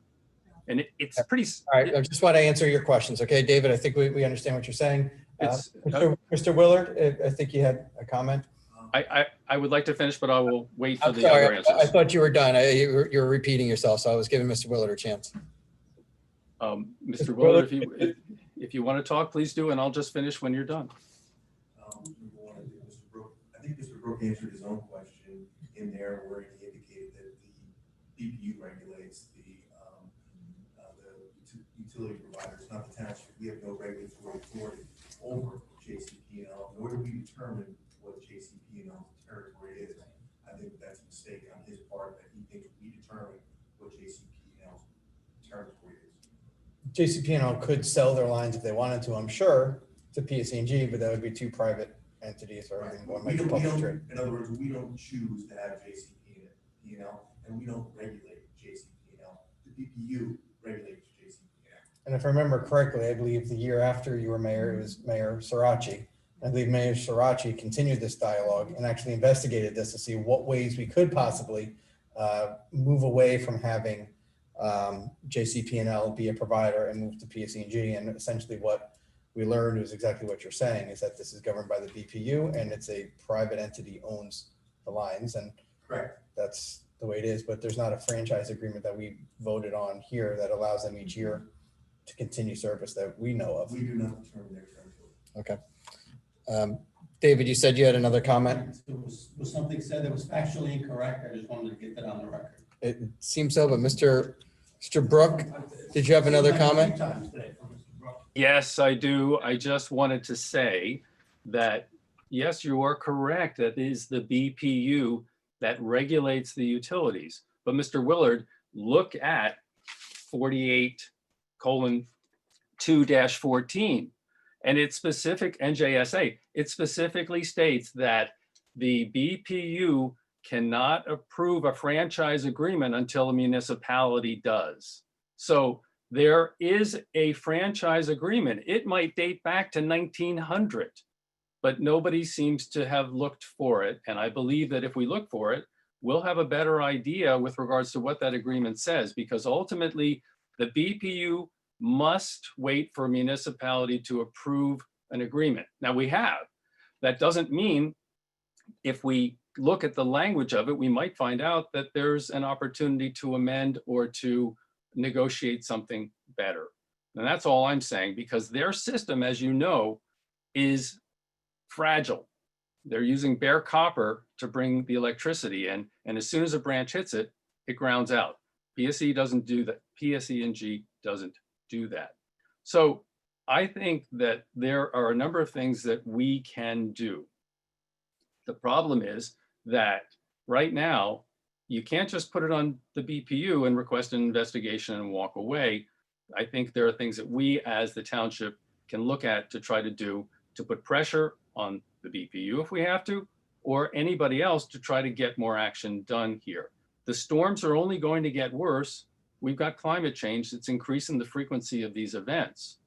So I would ask that you start our own investigation, but also to investigate the ways that we as a community can ultimately, and I say this seriously, get rid of JCP&L, or at least how we can get this company to invest some real money in upgrading their rather poor system to a more dependable system. All right. I would ask that you please commit to helping solve this problem. And I will simply say to you, look, I'll volunteer to help you.